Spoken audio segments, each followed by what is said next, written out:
$250,000. Each race carries implications for the 1986 Eclipse Awards, and there's no question the action today will determine the horse of the year for 1986. We call upon now one of the top race callers in the nation, Dave Johnson, ready for the 2-year-old. And what a race to start with. Most people think this is the most competitive event of the afternoon. The 2-year-old crown is on the line. And, Dick, it's exciting because these are the horses that we'll be watching next year in the Triple Crown events. Well, we've got a couple of incurables. We've been able to wrest them away from the betting windows, and they'll be giving their railbird view throughout the afternoon. Jay Randolph and Harvey Pack. Thank you, Dick, and we'll be here to punctuate the performances and, of course, talk with the connections. And, Harvey, what a remarkably wonderful day and action aplenty for us here. What a card, what a place, Santa Anita. It's really beautiful here. Have you been to Santa Anita before? I think I spent about 12 racing days here. To the best of my knowledge, they employ no cashiers. We've got something special for you today. NBC is very, very happy to present you with $100. And here it is. I'm going to fan it out for you. There it is. We're going to have Pack's Plays today. You're going to have an opportunity to make your picks. The fans at home will be able to watch your money management. Pack at the track will be in action here all afternoon for us. This is a horse player's dream, to get money. And the wonderful thing is the mighty National Broadcasting Company gives me a lousy $100. It's going to be your lucky day, though. A lousy $100. Dick, I got to work with him all day. It's going to be fun. Horses to the track for this first of $7 million races, of course, capped by the Turf, $2 million, and the Classic, $3 million. The 2-year-old colts, those we'll be talking about and following next year in the Triple Crown races. The current favorite on the board, Capote at 2-1, and Gulch at 3-1. Unbeaten Polish Navy 5-1. And this huge crowd on an 80-degree Saturday afternoon for the first time sees these top young competitors. And I was talking with my friend Ed McGrath, who insures a lot of horses, and he has estimated that this field of 2-year-olds is worth over $45 million, and here is the field. Number 1, Demons Be Gone. Never taken a backward step. His breeding line is poor. In fact, his mother never won a race. But this offspring can really run. He's been first or second in all 5 starts from the rail. A serious contender, and Jose Santos is in the irons. Capote, number 2, stole the 2-year-old thunder when he beat Gulch in the Norfolk Stakes last out here at Santa Anita. And remember, the Chief's Crown, the juvenile winner of '84, also won the Norfolk before taking the Cup. He's a half-brother to Exceller and Baldsky, and Lafitte Pinkai Jr. is in the irons. Al Sheba, number 3, a well-traveled son of Aladar who likes the distance, but seems a cut below the top 4 or 5 in this one. Bill Shoemaker, age 55, who took the Derby this year with Ferdinand, picks up the mount. Number 4, Arona, winner of the Breeders' Futurity at Keeneland last out, would have to improve dramatically to have a chance. Sandy Hawley, who's been aboard for 2 of his tallies, is back for another try today. Number 5 is the undefeated Polish Navy, who's been in front for every call of his 4-race career. He's by the hot sire Danzig, and he tries to stretch out that early foot today to the mile and a 16th route. Randy Romero, leading rider of the recent Belmont Park meeting, is the rider this afternoon. Gulch, number 6, almost invincible this summer, but he threw in a clinker in the Norfolk, and now he has 5 wins and 6 starts, and if he can throw out that Norfolk, he looks like a winner, but it's going to take a win today to claim the 2-year-old crown. He worked well on Thursday. He's primed for a big effort. Angel Cordero Jr., his regular pilot, is aboard. Number 7, Pledge Card, a second stringer from the Lucas Barn, who was second in the Laurel Futurity, gets Pat Day for the journey this afternoon. And number 8, Flying Newsboy by Flying Paster, has just broken his maiden. He's only been postward twice and is a true long shot Eddie Delahousie rides. Number 9, Qualify, another Danzig colt who's been training well but would need more than he's shown to score today. He comes from off the pace. And Santa Anita leading rider Gary Stevens, the only jockey ever to ride Qualify, is back aboard. Number 10, Bet Twice, has drawn a very tough post position. He's leaving from post 12. He won his first 5 races, very impressive winner of the Laurel Futurity. Then he finished 3rd in the Champagne last out. He's been training well. Craig Perrette, who won the Breeders' Cup Sprint with Elio in '84, is aboard today. Damascus Drama, the 11-horse, set the early pace in the recent Grade 1 Young America Stakes at the Meadowlands, only to be nipped by Conquista Rose in the final strides. Now, Damascus Drama looks like he needs the lead. He's a good long shot, though. Jacinto Vasquez, regular rider in the green and blue silks there. And now the Mutual Field, number 12, Flying Lieutenant, who beat California Bred's last out with Fernando Toro riding, coupled with 12A, Gold on Green, an improving non-stakes winner who could have been claimed in August for only $50,000, and young Pat Valenzuela is the jockey. That's the field, Dick, for the Juvenile at 1 1/16. $1 million at stake, $450,000 to the winner. With their special focus throughout this day, let's go to Tom Hammond, Sharon Smith, and Bruff Scott. Well, Dick, one thing we'll be doing today is using Pax Plays as a handicapping aid. We're automatically going to throw out his choices and see how we go from there.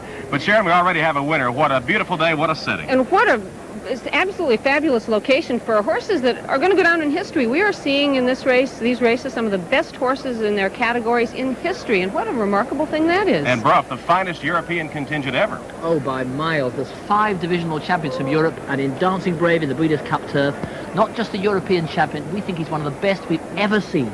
So, Dick, we'll be here today to try to round out the Breeders' Cup Championship Day picture for you. Well, let's take a look at the odds for this first race.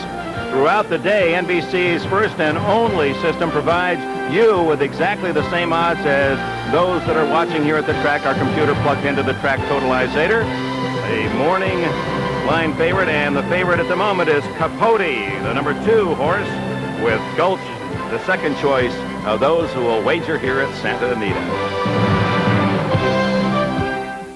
This bud's for all that you do.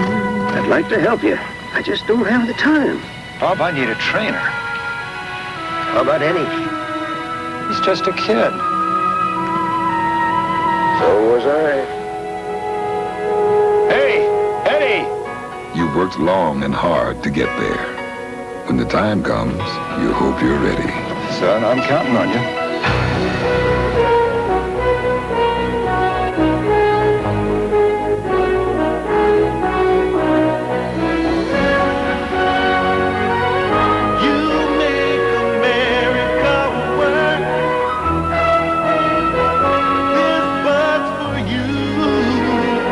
To you, Beechwood Age for that clean, crisp taste that makes Budweiser the king of beers. You're doing great. Thanks. Who's talking to you? This bud's for you. Introducing the unbelievable. The Breeders' Cup Juvenile for 2-year-old colts and geldings. Polish Navy has come out from New York. The Ogden Phipps Dandy is 4 for 4 on the year. Demons Begone, the elocutionist colt, has never finished worse than second. And Bet Twice has lost only once in 6 starts. Here's the Champagne at Belmont Park. That's Polish Navy along the inside. Demons Begone comes up alongside of him. Bet Twice is trying to come on from third. He'll bear in a little bit. But watch Polish Navy. The inside of this track is a little bit deeper. Watch him dig in and repel the charge of Demons Begone. That's a sign of class that could win today's race. Capote by Seattle Slew has won 2 out of 3. The Mr. Prospector colt, Gulch, has won 5 of 6. Leroy Jolly passed up the Champagne at Belmont to get a race over the Santa Anita Strip. He got the race, but he didn't win it. Capote puts him away by a length and 3/4 under Lafitte Pink Eye. Those two, they'll meet again today. And it should be a very exciting confrontation. We're ready for Mr. Pack's first play of the day. You've got 100 from NBC. Here you go. Big deal. It's very chauvinistic play. I think the Champagne was a faster race than the Norfolk. I happen to think so. So I'm going with the 3 horses out of the Champagne. Demons Begone, Polish Navy, Bet Twice. I'm going to go with Demons Begone, $10, 10 big dollars to win. Well, that's a good one because I was in New York with you a couple of weeks ago and saw that race. Also, I saw this Polish Navy run, and a magnificent animal. Very gutsy horse. He dug in, as we showed before. I think he'd be the other one. As I said, the 3 from the Champagne, I want to take a little price. People here are betting the 2 horses out of the Norfolk. After the race, they'll be right. Maybe I'll be wrong, but I got 90 to go. Well, Dick, these are the youngsters, of course, and we'll get some idea about what might be happening with the Triple Crown after we watch this one. All right, we have Pack's first pick, Demons Begone. Let's go now to Sharon Smith. Well, Dick, you want to know how much money is involved with good young horses? Well, the young stallion Danzig in the spring of '84, you could have bought a share of him. That's 1/40th for around $80,000. And then a few months later, Chief's Crown won the Breeders' Cup Juvenile. His next crop of young horses included a Belmont Stakes winner, and this crop of 2-year-olds, just his third, includes 3 horses racing in the 2-year-old races today. That $80,000 share you could have bought 2.5 years ago, well, it would run you $2 million, maybe $3 million today. He's got 2 going in this race, Polish Navy and Qualify, both of the major stakes winners already. They're approaching the starting gate. The greatest collection of horses internationally ever at a day of racing, and it's a Hall of Fame cast of trainers, jockeys, and owners. Dave, you've been eyeing these fine young 2-year-olds and have your own opinion. Well, I like a little value just like Harvey does, and I see that Polish Navy is up at 5-1, and I think he's the best 2-year-old in the United States. He's not even favored, so I'd have to go with Polish Navy, but I do think Gulch may snap back. He might have benefited from that race over the track like Chief's Crown did before he took the Breeders' Cup. So I picked Polish Navy. Unbeaten Polish Navy, trained by Shug McGahee. And we might try to peek in on McGahee's emotions as he watches that fine 2-year-old sired by Danzig. Dick, I might point out that favorites have done a little bit better than average in Breeders' Cup races. At Hollywood Park in the first Breeders' Cup, the favorites won 4 of 7, and last year at Aqueduct, 3 of 7. So possibly the favorites a little bit better than the national averages in Breeders' Cup competition. There's another race for breeding bragging rights between the Floridians and the Kentuckians. In the first 2 Breeders' Cup days, 14 winners, 6 were Kentucky bred and 5 from Florida. We will have these incredibly intriguing shots of the loading of the horses and the break throughout the afternoon. And as they get ready for the bell, let's go upstairs and introduce the man who provided his exciting race call in 1984 and 85 and back with us for Breeders' Cup 86. Here's Tom Durkin. Thank you, Dick. And the field moving into line for a championship event. The 2-year-old title is on the line here at Santa Anita this afternoon. And there is Polish Navy, his smallest sort, but very game. The determined winner in the Champagne Stakes at Belmont Park. Gulch has moved into line. Bet Twice is in, and we're waiting for Damascus Drama. He'd like to get the lead, but at what cost? He breaks from post position number 13, and a masterful tactician to make that decision, Jacinto Vasquez. They're in the gate. And they're off in the Breeders' Cup Juvenile, and Pinkai puts Capote on the lead as they pass us the first time, and here comes Damascus Drama now. After the lead as the field moves into the first turn.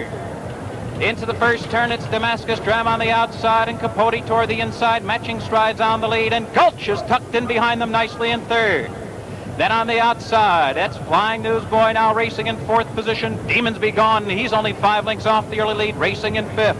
Qualifies 6th on the outside, and Polish Navy now he's 7th and saving ground toward the rail. Gold on Green is 8th on the outside, followed by Orono, who is now 9th. Bet Twice is racing 10th. On the inside, it's Flying Lieutenant, and he's now racing in 11th position. On the outside, it's Pledge Card, and another 4 lengths back to the trailer, Ali Shiba. The quarter in 22 and 2, and the half in 45 and 4. And Pinkai will try to take Capote now wire to wire. It's Pinkai on the lead with Capote. They're leading by a length and a half. And here comes Cordero now. He's asking Gulch for more. And Demons Be Gone is stalking them now, and he's right there racing in 3rd position. And here comes Qualify, and he's found his best stride. He's only 5 lengths off the lead as the field comes to the top of the stretch. Polish Navy is just in behind him, and Bet Twice swings out for racing room as the field turns for home. It is Capote in front and driving hard. Qualify gaining ground in 2nd with a furlong to the wire. Capote is full out to hold the lead. He's there by 2. Qualify trying to catch him from the outside. It is still Capote. Qualify with one final surge. No, Capote has won it. And left beat Pinkai with Capote going on to be the 2-year-old champion colt of 1986. Named after a ridge of mountains in southwest Texas, Capote, standing tall today. This 2-year-old Kentucky bred, written by Lafitte Pinkai, the Lone Star early here at Santa Anita.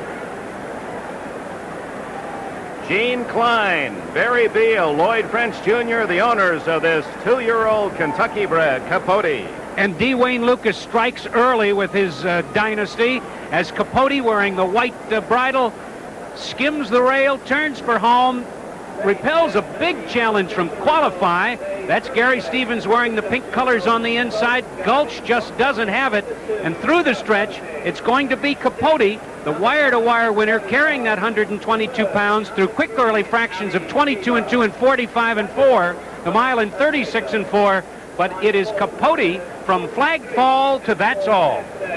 Capote with Qualify second, and long shot Ali Sheba unofficially is third. Royally bred by Seattle Slough, Capote, an $800,000 Keeneland yearling purchase, and now has won 3 of 4. Those the unofficial results of a $1 million juvenile, the first of 7 here at Santa Anita on Breeders' Cup Day.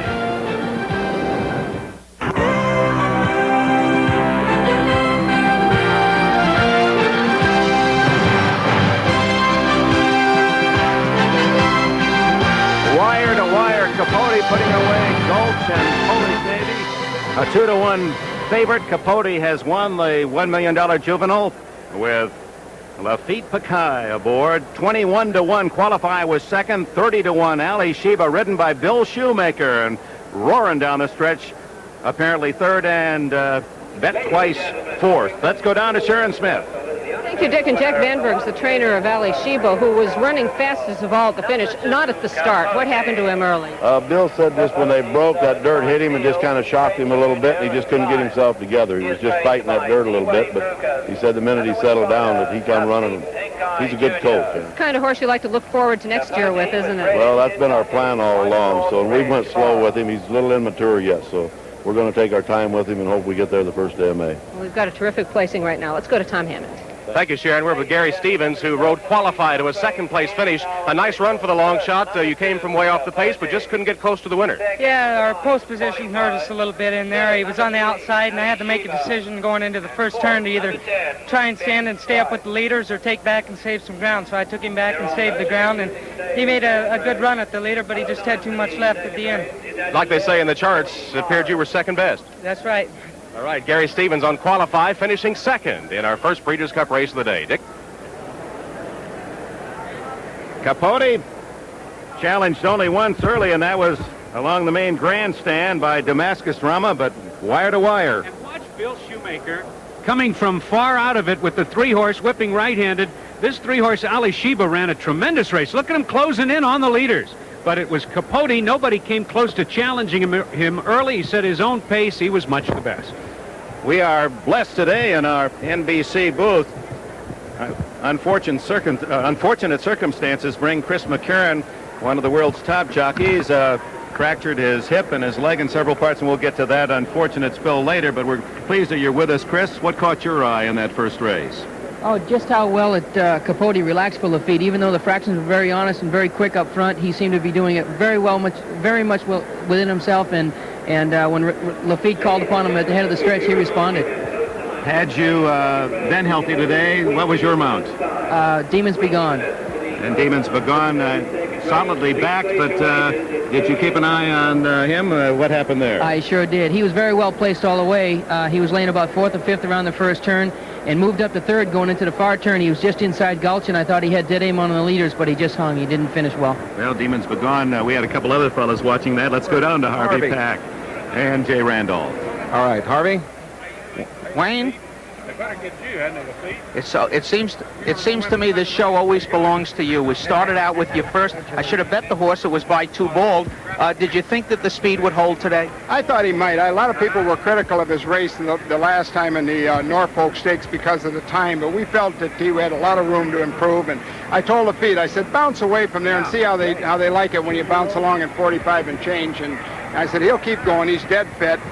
And I just felt that, you know, he was the best horse. I think Darby saw a good horse today. I'm one of the people you fooled. I know you got horses in the next race. Congratulations. I'm afraid we'll probably see you every race. Good luck to you. Back. Thank you.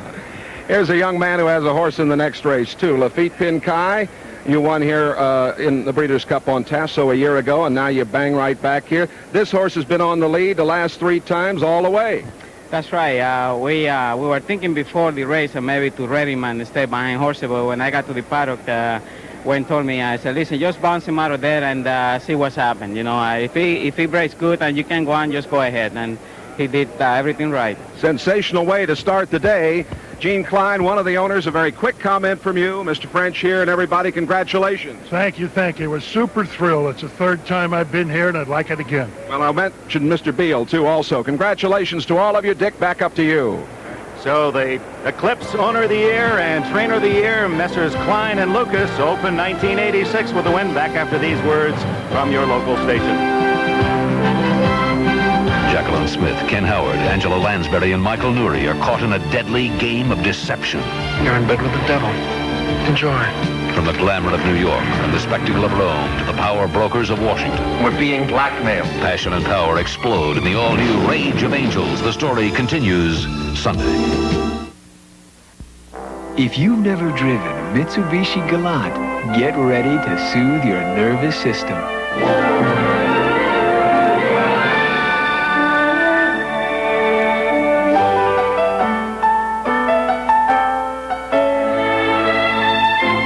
Mitsubishi Galant, patiently crafted to keep an impatient world at a comfortable distance. Mitsubishi. Last year, Jimmy Glover didn't pass or play. This year, he not only passed, he made the honor roll. That's what the education reforms are all about, making sure that Texas has the best educated, best trained job force in the world.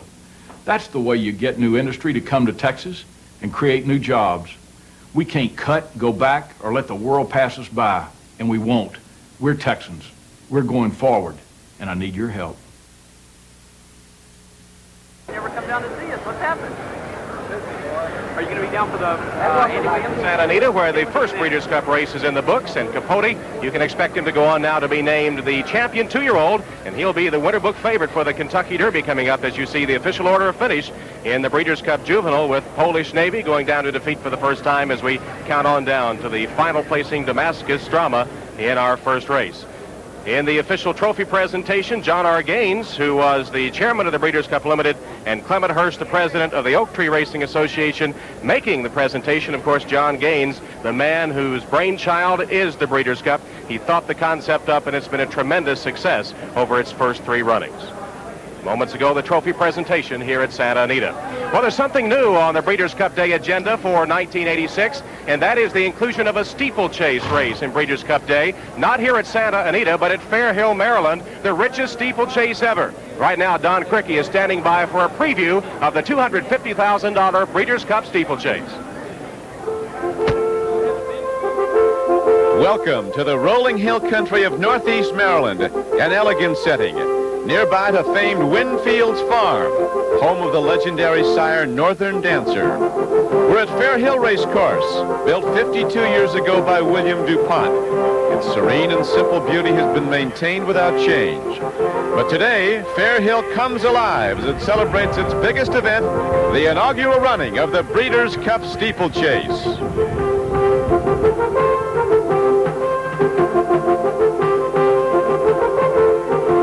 Good afternoon, everyone. Don Cricky with Richard Hittman, a former leading steeplechase rider in Britain, now a racing commentator for the BBC. It has been said that in the equine world, the steeplechase horse is the best athlete.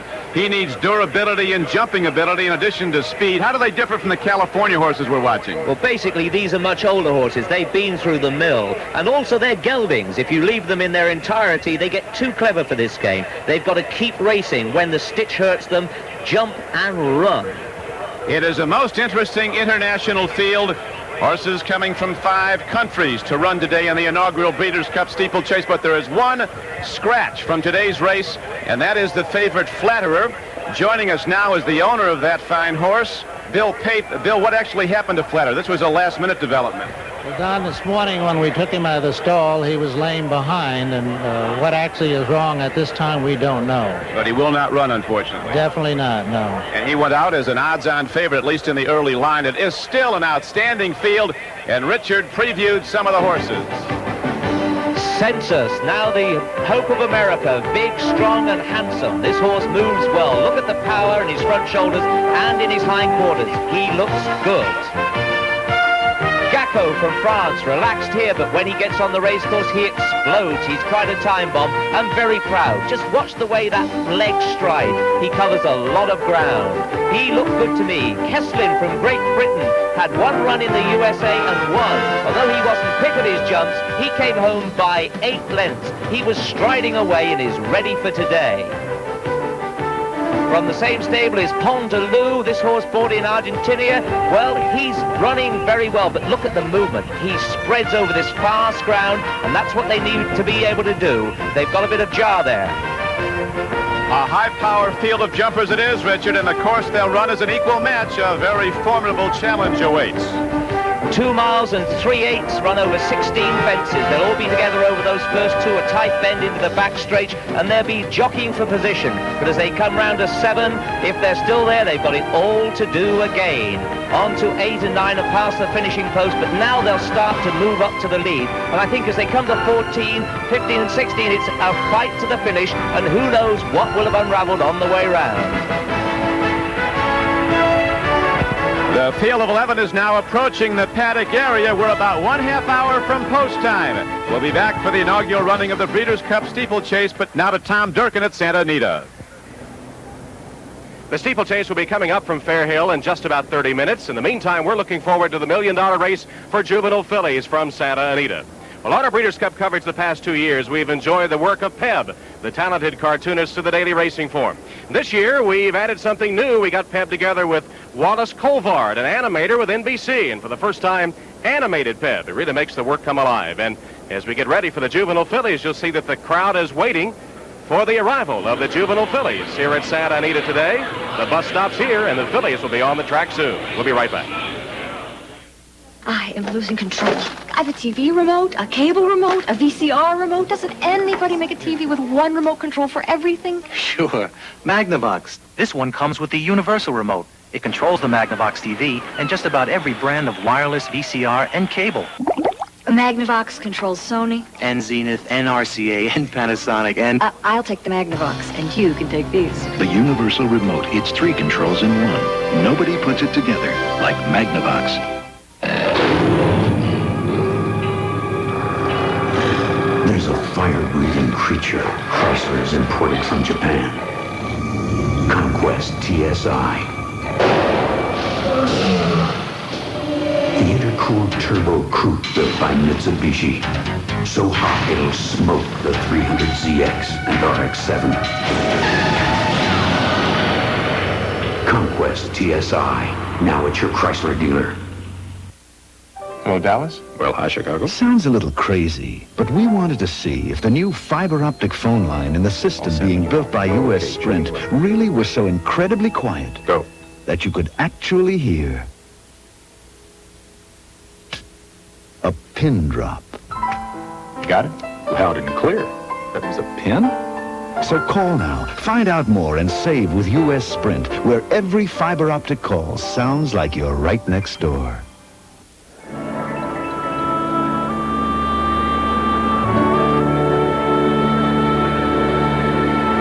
Welcome back to beautiful Santa Anita on a perfect Saturday afternoon in Southern California, and we welcome the Goodyear Airship Columbia, based in Carson, California. The pilots Tom Madison, Charles Russell from Downey, California. You know, 1986 marks the 61st consecutive year that Goodyear blimps have flown over major sporting events. The morning line for the juvenile fillies, $1 million race from the east. Number 2, Tapiano, second on the morning line, and 4-time winner and 7 starts, Sacahuista, the number 8.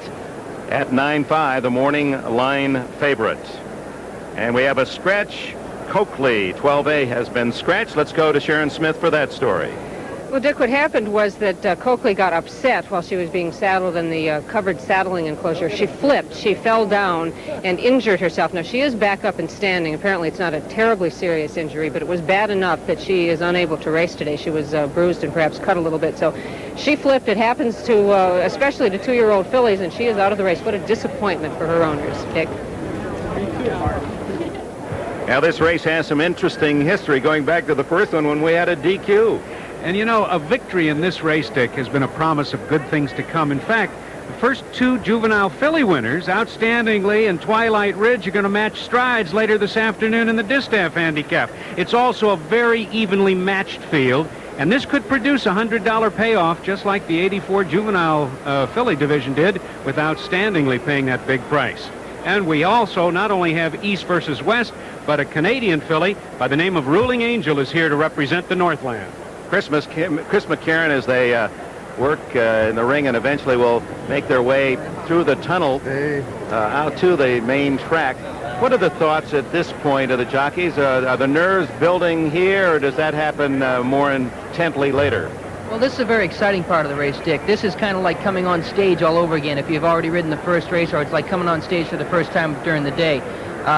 There's not as much tension at this point. The tension usually begins just before you're going up to the starting gate or just as you're going in the gate. That's the most anxious point of the race. But there's a little apprehension here, and a lot of fun goes on right here because people are yelling at you, and it's a very exciting point. Ruff Scott, there is a foreign entry in this juvenile fillies. Polonia, how about her? Well, she's a pretty good filly in Europe, Dick. She's right up with the best of them, but she's never run on the dirt. And indeed, this year we've got more horses running on the dirt from Europe of major quality, never ever before. Don't forget, they haven't been on the dirt. It's going to sting their face. They're going to come out fast. She's ridden by Pat Edery. Pat, don't forget, is the man who rode Pebbles. He rides Double Schwartz in the sprint, and he rides Dancing Brave, who we think's the champion. Polonia, very interesting for us Europeans. Polonia, the number 9 filly at 25-1, as the folks here at Santa Anita steer. They make their way to the track, and this, the 86 juvenile fillies. And number 1 is Silk's Lady, who was second to Sacahuista in the Oak Leaf. Last out, the only roan filly in the field, and Martin Pedrosa gets the call to ride. Now, number 2, just behind in the post parade, is Tapiano. And Tapiano's had some blazing AM workouts of late. Her trainer, ex-steeplechase rider Scotty Schulhofer, very confident of his charge. She's been training superbly and has the important time to develop and could improve dramatically today. Jean Cruguet rides the filly, who tries to remain undefeated in her 4th start. Number 3, Sorrow Sprig, had lots of trouble in the Oak Leaf last out. She broke slowly the time before that. So the best way to find out how good she is to run her against the best, which is what they're doing today. And Bill Shoemaker, who was flying at the finish of the first race, rides Sorrow Sprig. Number 4, Brave Raj. And Brave Raj has won her last 4 outs, all stakes. She's very consistent. Looks like she wants to be close to the lead. Pat Valenzuela is her partner. Number 5 is Fantasy Cat. Fantasy Cat came from off the pace to break her maiden in her last start, which she was 3rd. And Angel Cordero Jr. will be aboard for the first time this campaign. Number 6, Zero Minus, a stakes winner last out at Keeneland in the Alcibiades, has late speed, but it could be too little too late. Sandy Hawley, who had such a fantastic meet at Keeneland this fall, takes the mount. Number 7, Ruling Angel. Fascinating to me because you just don't know how good she really is. She's won so easily 6 of 7 lifetime without being pressured. If she wins today, she could be named Canada's Horse of the Year. Her only losing effort was at Arlington Park, where she was off slowly. Dave Penna, her regular rider from Canada, has journeyed to Santa Anita for the mount. Sacahuista, named after a clump of grass in Texas, was brilliant, winning the Oak Leaf last out. She'll be close to the lead or on it. Lafitte Pinkai Jr. tries to win both ends of the daily double. Number 9, Polonia, was bred by Peter Brandt, the owner of Gulch. This is a regular type runner who's near the best fillies in Europe, but she's never won farther than 6 furlongs, and Pat Edery will do the booting. Number 10, Taxpayer Folly, was the terror of Louisiana Downs this summer, and at 13-1 had loads of trouble in the Oak Leaf, but this would be a major upset if she scores. Eddie Delahousie rides the versatile filly.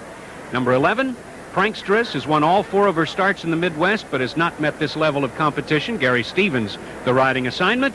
And Anything for Love, another from the Lucas barn. Wayne, terrific with young fillies, but this runner has had trouble staying and seems to be best sprinting. Pat Day rides the offspring of Seattle Slew out of an exclusive native mare. Number 12A, Coakley, the late scratch, an exciting, well-matched contest at 1 mile and a 16th for 2-year-old fillies. Dick? Let's go down to Jay and Harvey with their thoughts. Well, I have a thought about the great equine talent here and the different theories that the trainers have coming into the races. Certainly, Capote had 2 races over this race course, and other trainers have had the theory that you can get ready for a big race like this through works. What are your thoughts? It depends on the personality of the horse. Of course, we've just seen the local horse win, but Gulch, who had a race over the track, faded badly. But what we have seen here, the first few days of the week, this track was not yielding to speed horses. It wasn't the old Santa Anita. Now we've just run a race. Capote went out, wired the field. Now we got to watch. All the handicappers we're figuring will go for closes. They will always humble you when they open the starting gate. We'll check that theory system out throughout the afternoon. Dick? Well, it's a pleasure to call upon the thoughts of John Forsythe, who has long been a fan of this sport, a breeder and owner for, some 15 years now? Yes, indeed. One of the great excitements of my life is being involved in this kind of racing and this kind of a day. Sorry we couldn't get you better weather today, Dick. Yeah, isn't this delightful? How about the race itself? Do you have a favorite? Yes, these fillies, they're very, very difficult to handicap. But I like, even though a lot of favorites win these kinds of races, I like the 2-horse, Tapiano. She's trained very, very well. And the way horses adjust to this kind of surface, I think, is very key. When you make your picks, do you find that the fillies and mares are more reliable than the boys? There's an old saying on the racetrack, fillies and mares gives you gray hairs. That accounts for their reliability. Good luck today. Thanks for dropping by. And we'll return to Santa Anita Park, the Breeders' Cup Classic Day. Another $1 million race coming up.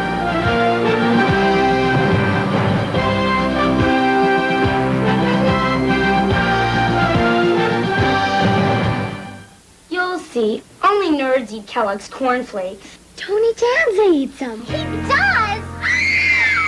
Alex and John. Kenny Loggins. Rob eat cornflakes. It may surprise you who eats cornflakes, but not why. Great taste and solid nutrition. Make them a real breakfast hit. Oh, wow, David Loomis eats them too. Who's he? That hunk in my biology class. How about those Kellogg's cornflakes now?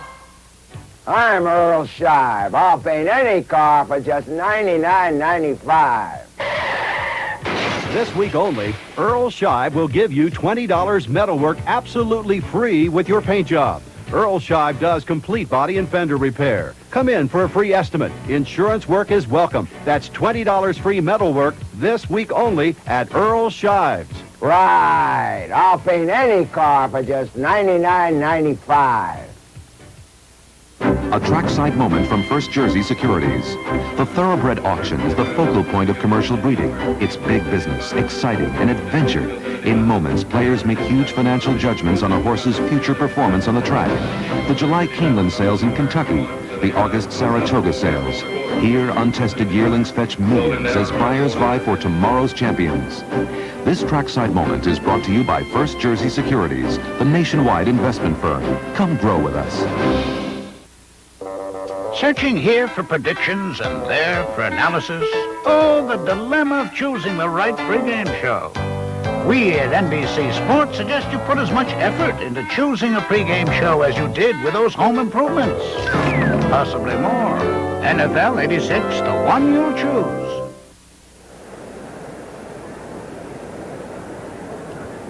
Fans still filing in at Santa Anita. Capote has won the $1 million juvenile, the first of our 7 races here at the Oak Tree meeting. Our second race features the top 2-year-old fillies. Again, starting in front of the main stands, 1 mile and a 16th.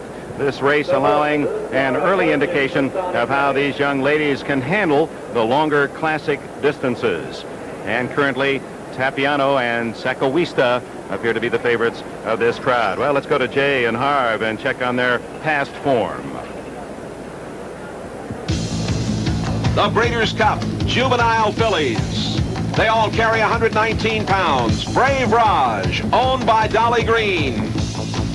Brave Raj took the Del Mar debutante by a comfortable 3.5 lengths going a mile. But then she went back to her home state of Florida, won at 1 mile and a 16th today's distance. Talented Tapiano, a Florida bred, has won 3 out of 3 this year. She won the matron. Nice race, 7 furlongs, 123 and 2. But on the same day, breaking her maiden, Personal Ensign ran the distance faster. But let's not forget it, Tapiano is undefeated. Sakawista with trainer D. Wayne Lucas. Winner of 4 of 7 this year. This is the Oak Leaf at Santa Anita. The distance, today's distance, 1 mile and a 16th. The win, 144 and 3, 2 1/4 lengths. This is her home court. That's a big number for her. Wayne Lucas says she's the one to beat. He's probably right. And will Wayne Lucas train the double here this afternoon at the Oak Tree meeting at Santa Anita? You went in the dumper right off the bat. You're down to $90. You don't have to rub it in. But you got under me. I just said that the track is now speed favoring, so I'm going to maintain my stupidity. Tapiano, Sakawista, they're the speeds. Wayne has this horse. She's got a race over the track. Was faster than an offer. I'm not going to bet either one of them. Stupidity will reign again. I'm going to our friends in Canada. I'm betting 10 win on Ruling Angel, and I'm saving with a 5er on the Florida horse, Brave Raj. A saver. Well, it sounds good to me. I kind of fancy Ruling Angel myself. Uh-oh. Double trouble. Good luck.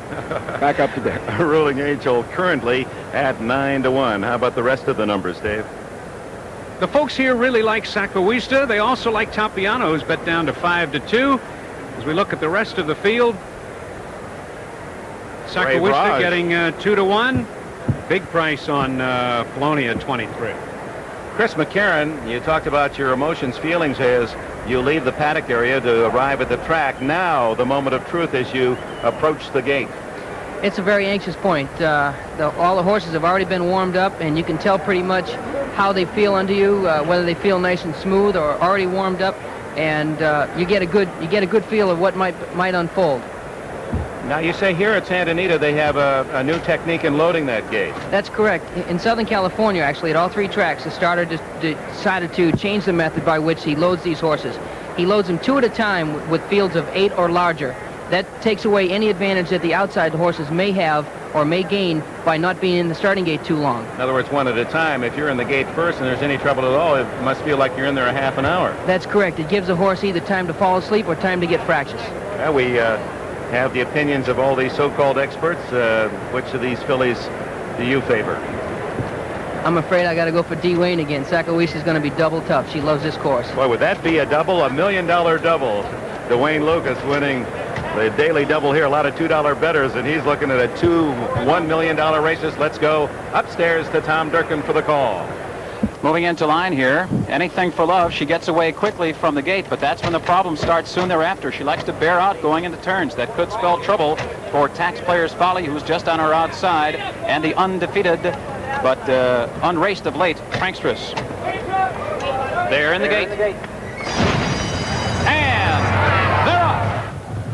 Tapiano is away quickly toward the inside. Anything for Love on the outside. Sakawista is away quickly, and Ruling Angel is sent through in between horses. And it's those 4 across the track as they hit the first turn. Anything for Love caught a bit wide going into the turn. Tapiano is matching strides with her toward the inside. And Ruling Angel, she's up close racing third. It's 2.5 lengths. And on the inside, Brave Raj is now settled into 4th. And Sakawista right alongside her racing in 5th. She's about 6 lengths off the lead. Zero Minus is now 7th. And toward the inside, Silk's Lady saving ground in 8th. Taxpayer's Valley is dropping back. Sorrow's Brig moves through in between horses. And the European filly, Polonia, clear of trouble on the outside. Prankstress is second to last. Fantasy Cat trails the field, 12 lengths off the lead as they continue their run up the backstretch. 22-1 for the quarter and 45-3 for the half. Tapiano and Anything for Love. And Ruling Angel looms boldly on the outside. Those 3 battling it out. And it's Tapiano now, and she's getting clear. Ruling Angel attacks now second down the outside, and Brave Raj is putting in her run, and she gets through on the inside. She's coming to the leaders. Zero Minus. Saros Brig is now moved within 5 lengths of the lead. Sakawista has yet to find her best stride. She's 8 lengths back at the top of the stretch. And Brave Raj surges to take the lead as they come to the final furlong. The whip is out on her, and she opens up now. It is Brave Raj opening up and pouring it on as they come to the finish, and Tapiano is now second. Saros Brigg is a distant third. They're coming to the wire, and Brave Raj is sharp in victory at Santa Anita this afternoon. Oh, she was much the best, taking the lead as the field turned for home. Pat Valenzuela on this winner here. Tapiano up with the early pace. She faded when the real running counted, and Brave Raj comes on to win it and a 2-year-old title. The Florida-bred filly Brave Raj, ridden by Pat Valenzuela. Remember, 2 years ago, Valenzuela in this race was aboard Franz Valentine and was disqualified.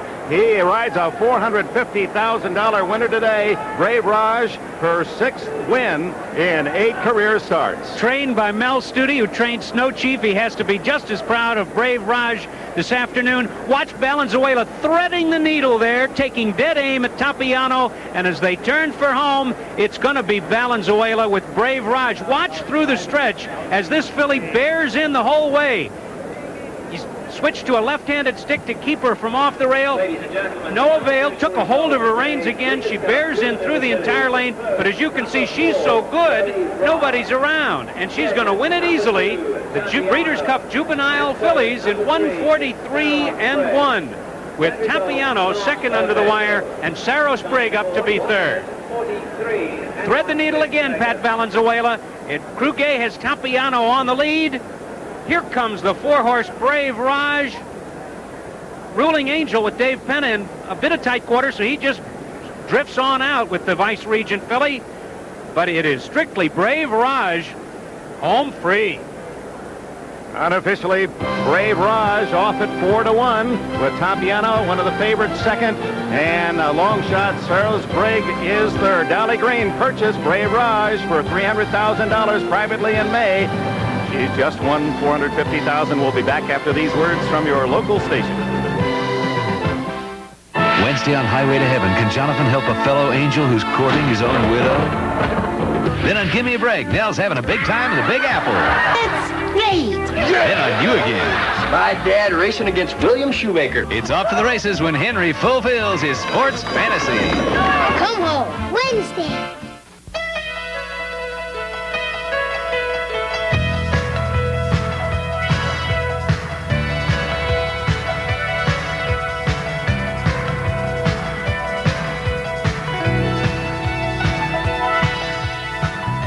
There's no greater place to live and no better place to serve. I'm Jake Pickle, and I need your vote on Tuesday to continue working for you and for Central Texas. On the next episode of Throb, Zach's picking up some new talent. Anthropology, right? Algebra. You mean advanced. 10th grade. And while Sandy's holding a personal audition, watch out, Liberace. The devil have tomorrow. This is where the action is. Lord, tonight I need a friend. You'll howl on the next Throb. Yesterday's dead and gone. Saturday night at 6:30 on 36. Brave Raj, 5 straight stakes wins for this filly, and the fillies ran the mile in the 16th faster than the colts. And Pat Valenzuela, sweet revenge. Let's go to Tom Hammond. Dick, we're with Wayne Lucas, who won the first race with Capote. You had the favorite Sakawista in this one. What happened, Wayne? Well, Lafitte didn't really have a concrete excuse. He just felt that she didn't get a hold of the racetrack. She didn't lay up her customary close pace like she usually does. And I think that they all have their good days and their bad days. And I think she just had a flat race today, which is something we try to avoid, but it happens in racing. And she'll be back. She's a good filly. All right, thank you, Wayne. Let's go to Jay Randolph. All right, and with me is a man who's had great success this year, Mel Studi. Wonderful run here today by this horse. Yes, she did. She even run better than I thought she could, and I think a lot of her. Folks back east will remember that you trained the Preakness winner, Snow Chief, and this has got to be a tremendous thrill for you. Yes, it is. It just all happened to me now at the right time in my life. Everything seems to be going right. Now, don't you think that mile to 16th at Calder, which is a little bit of a tiring strip, really got the horse fit for today? I believe so. I really believe it helped her. It was a hard trip on her in the sense that she had to do a lot of flying. The weather was rather humid, but she came back and adapted very well here. She's certainly quite a filly. Very impressive. Thank you. Good luck to you, sir. Thank you. All right. Here's the rider. There is a Jewish inquiry into Pat, is it against Pat? No. I don't know. I hope not. Let's just... Did you have any trouble out there, Pat? I never had any trouble. I just I let her run, and she ran a great race. I never had any. I don't think I bothered anybody. I know I didn't bother anybody. 2 years ago at Hollywood Park, Pat, I was standing on this box. You were on the phone to the stewards when they took you down.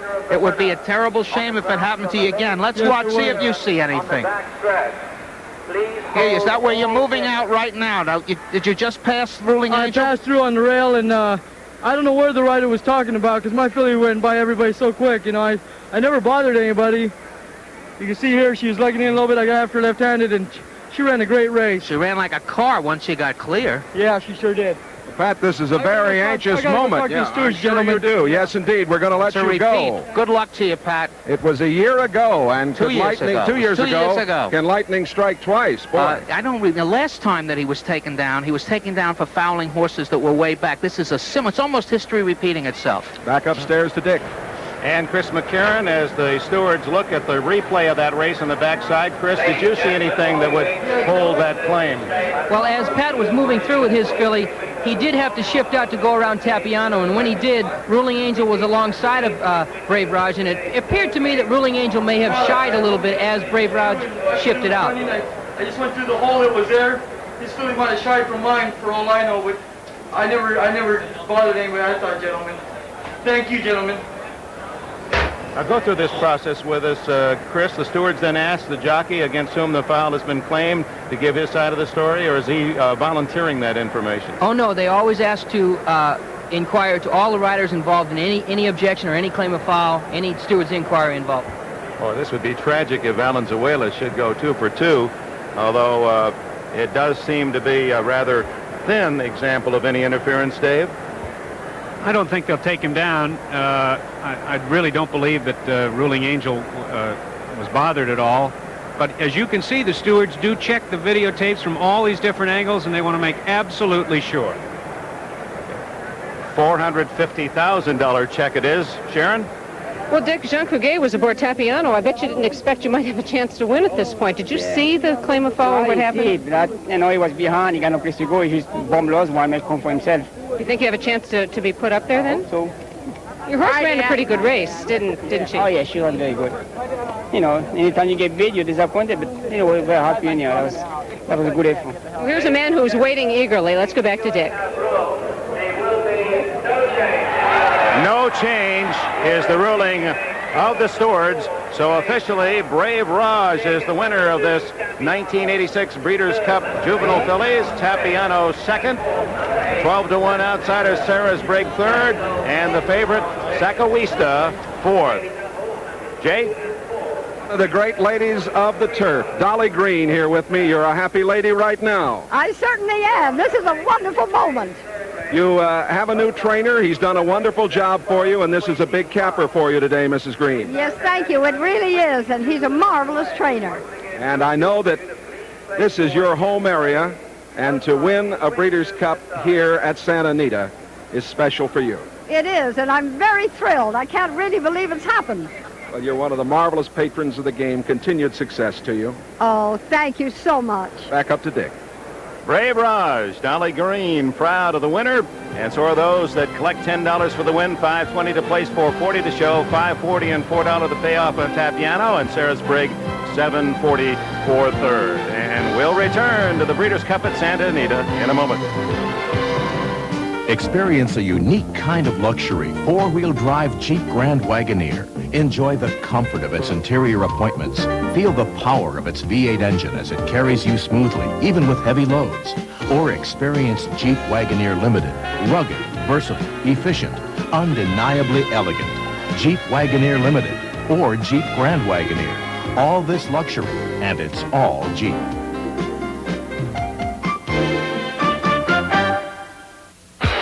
Who has transformed home entertainment, bringing sight and sound together with one remote. Who? RCA. With Digital Command Component Systems. A choice of components operated by one remote, but deliver a sight and sound experience you must experience. Digital Command Component Systems. If you settle for less than RCA, that's exactly what you'll get.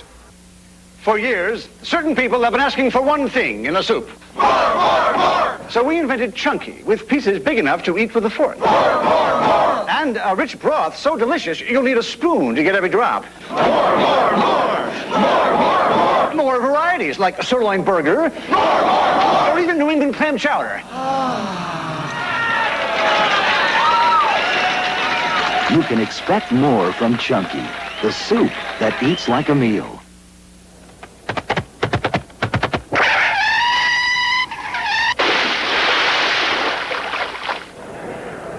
The talented cartoonist for the Racing Form, Peb, is with us again this year, and his work is animated indeed. His talent reminds us that a new addition to the Breeders' Cup Day about to arrive. Shortly we'll be going to Maryland for the $250,000 Breeders' Cup steeplechase. As you see, the official order of finish. Any other surprises catch your eye, Dave, other than the favorite Sakawista finishing fourth? That was about it, but I really thought that Lucas and Pinkai were going to pull off the double. Well, the double for the 2-year-olds, this daily double, belongs to Capote and Brave Raj. Now let's see who wins the richest ever steeplechase. Let's go to Fair Hill, Maryland. Thank you, Dick. We're just about ready for the inaugural running of the Breeders' Cup steeplechase. The field is on the course here in northeastern Maryland. Even the NBC Peacock is on the run today, but the favorite in this race is not. Don Cricky with Richard Pittman. Earlier, Flatterer, the odds-on favorite. The American horse was scratched. He came out of the barn lame this morning, and now, Richard, that means this field of 11 from 5 countries is wide open. Everybody has a shot. Indeed it does. The only thing is the jumping. The European horses and the Asian horse jump a little bit higher and slower. I've seen Gacko, the French horse school, a little bit hesitantly. Kesslin from UK has a big chance now. Now we're going to take a brief look at the course, a most interesting course it is. As you see, the odds now, they've changed with the favorite now out of the race. And a lot of people have a real good shot at this one, the field down to 11. All the horses will be carrying 156 pounds. There are 9 horses in the race. There are 2 mares. They'll carry 153. And let's look at the course, Richard. Yes, in fact, the course 2 miles and 3/8 and 16 fences to go. I think they'll be fairly well grouped to start with, but when they go around this first sharp turn, they'll start to jockey for position down the back straight. Round to 7, and then they've got to do it all over again.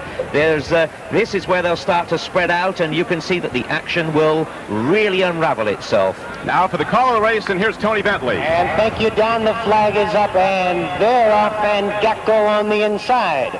Goes for the early lead as they move to fence number 1. That's Gacko first over. Turtlehead is next. Kesslin on the inside. Then comes Aramite. Now Census on the outside. And they've changed a bit as they come to fence number 2. It's Turtlehead. Turtlehead first over. Census is right there. Mr. Asia, the New Zealand horse, up on the outside as they come by the stands. They go under the wire 3 times in this race. And Turtlehead has the lead. Mr. Asia in second. Census is next. Aramite on the inside. Gacko right there on the outside. Then comes Joe Broke. He's racing in 7th. Next is Pondaloo, the Irish mare winning Nora on the outside. Then comes Kalanko and Pally Rose. Trails down the back straight. This is fence number 3. It's Turtlehead by a length and a quarter. Mr. Asia in second. Census is third, a length and a quarter. Kesslin in 4th. Aramite 5th on the inside. Gacko is 6th. Joe Broke next, racing in 7th. Winning Nora is next. Pondaloo, Kalanko and Pally Rose. And these 11 are tightly bunched. And there was a faller. It was Mr. Asia. Mr. Asia was a faller as they move into that far turn now. And after the spill, Gacko has gained on the outside to challenge Turtlehead, but it's still Turtlehead with the lead. Gacko is next, now Census in 3rd. Gap of a length and a half now. Pondaloo on the outside and Kesslin. Once again, Mr. Asia was a faller as they move into the straight now. This is the 7th of 16. And down the straight, Census and Turtlehead. are heads apart for the lead. Gacko now on the outside to challenge. As they come by us now, they've got 2 more under the wire to go. This is jump number 8, and it's Turtlehead, heads apart with Census and Gacko. Eremite is next. The field all jumping well as they come by us now. Yes, in fact, the French mare on the outside is going very well. You can see that she's jumping faster than she has before. They've just got one complete circuit as they go under the wire now, and the whole field within striking distance. The last at the moment is the Grey from France, and Palais Rose, this one, but it's the way it runs. As they go round the bend into the back straight, this is where the race really quickens up, and you can see now they're just beginning to stretch, but the back markers are trying to get back in the race. Kesslin 4th ahead, winning Norda the mare on the outside in 5th. Then it's Joe Broke racing 6th. Pondaloo on the inside 7th. Eremite is 8th. Palais Rose now gains a bit, and Callan Crow trails. And down the back straight for the last time. Can Census hang on for the United States here? Gacko, the French challenger, on the outside. Turtlehead is next, and Pondaloo now on the inside.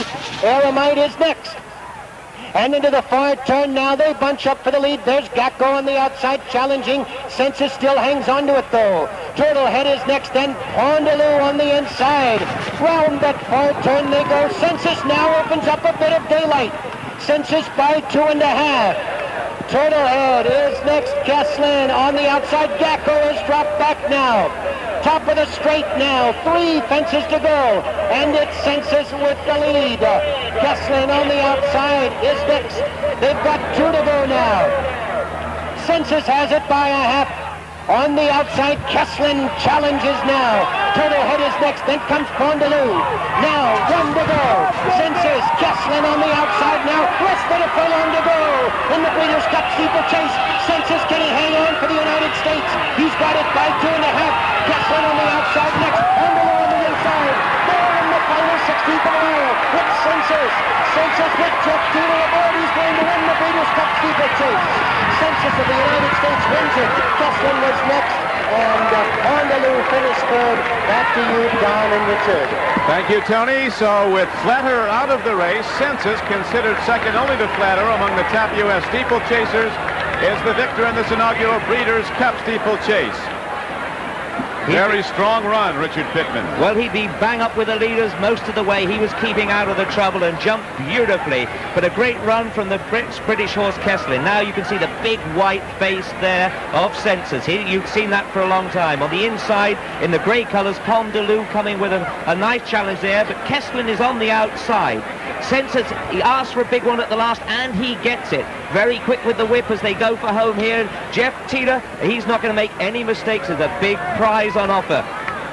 Kesslin trying to challenge, but he's not going to get there. It's a short run in for this, the inaugural running of the Breeders' Cup steeplechase, and at the end, it looks like a 2.5 victory for the home side with Census from Kesslin. One horse went down during the race. The jockey and the horse were all right, apparently all right. Yes, and it's Mr. Asia there in the green colours on the outside of the leading 2. He's going well at this point. He's the New Zealand bred. He chanced it. He took off a long, long way, and I'm afraid he paid the penalty. We can see it from the head on. He's in the middle of the field, dark green colours. You can see the look on his face. He knew when he took off he wasn't going to be on his legs when he stood. But the horse is following on from behind. Very, very lucky to avoid that. And Pondaloo, who finished 3rd, was one of the horses who actually jumped that fallen horse, Mr. Asia. So nicely done. A very dramatic development earlier today when Flatter, the odds-on favorite, perhaps the greatest American steeplechaser of all time, went down, came out of the barn this morning lame, and Census went to the top of the odds makers board and indeed did come home the victor in this inaugural running of the Breeders' Cup steeplechase.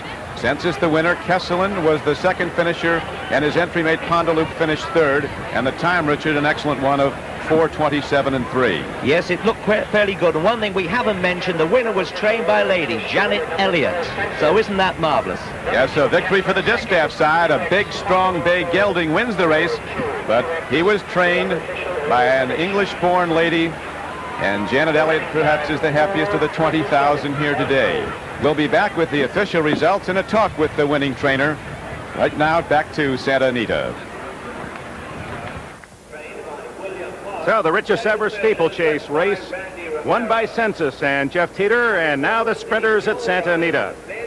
And number 1 is Smile, who has the best chance for an upset, has the rail, early speed, second time LASIK. He'll be able to save ground. You can throw out his last. He hates a sloppy track. That was a sloppy one. He's good sprinting. He led most of the way and finished second to Precisionist in the Breeders' Cup Sprint last year. Jacinto Vasquez is the pilot.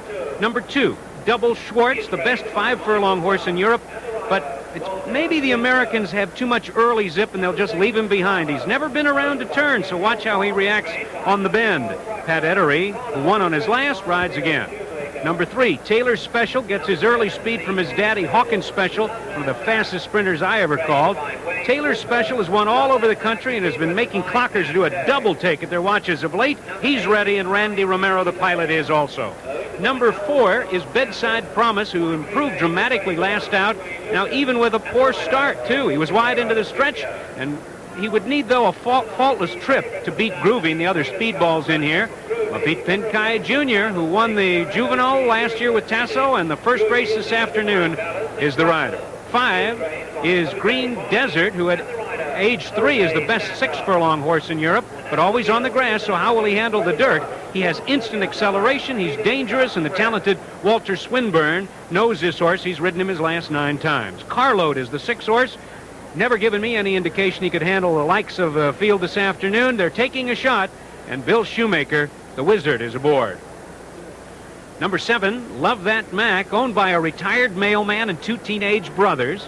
29-year-old trainer Wayne Widmer claimed this horse for only $50,000 last September. A Cinderella story here in the Breeders' Cup, Dick. Pat Day tries to finish off their fairy tale. Number 8 is Pine Tree Lane. Here's a horse that was purchased for only $22,000 as a yearling. The only filly in the sprint, so she gets in at 123. Pine Tree Lane, a runaway winner last out at the Meadowlands, beating Laser Show and Jean's Lady. Angel Cordero Jr. will have her close to the pace. She looks like she's the only one that can run with Groovy. And on the outside, that speed freak Groovy, who won the ancient title here at Santa Anita, carrying 123 pounds. His weight package today, because he is a 3-year-old, 108-1 last out. He has had some awesome races before this year's Triple Crown. He disappointed in the Derby and the Preakness, moved to Jose Martin's barn this summer. He's been sprinting with abandon, and Jose Santos rides the odds-on Texas bred. Don't go away. We'll be back with more from Santa Anita after this timeout.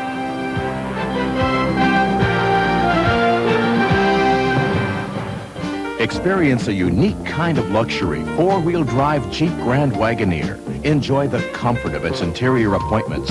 Feel the power of its V8 engine as it carries you smoothly, even with heavy loads. Or experience Jeep Wagoneer Limited. Rugged, versatile, efficient, undeniably elegant. Jeep Wagoneer Limited or Jeep Grand Wagoneer. All this luxury, and it's all Jeep.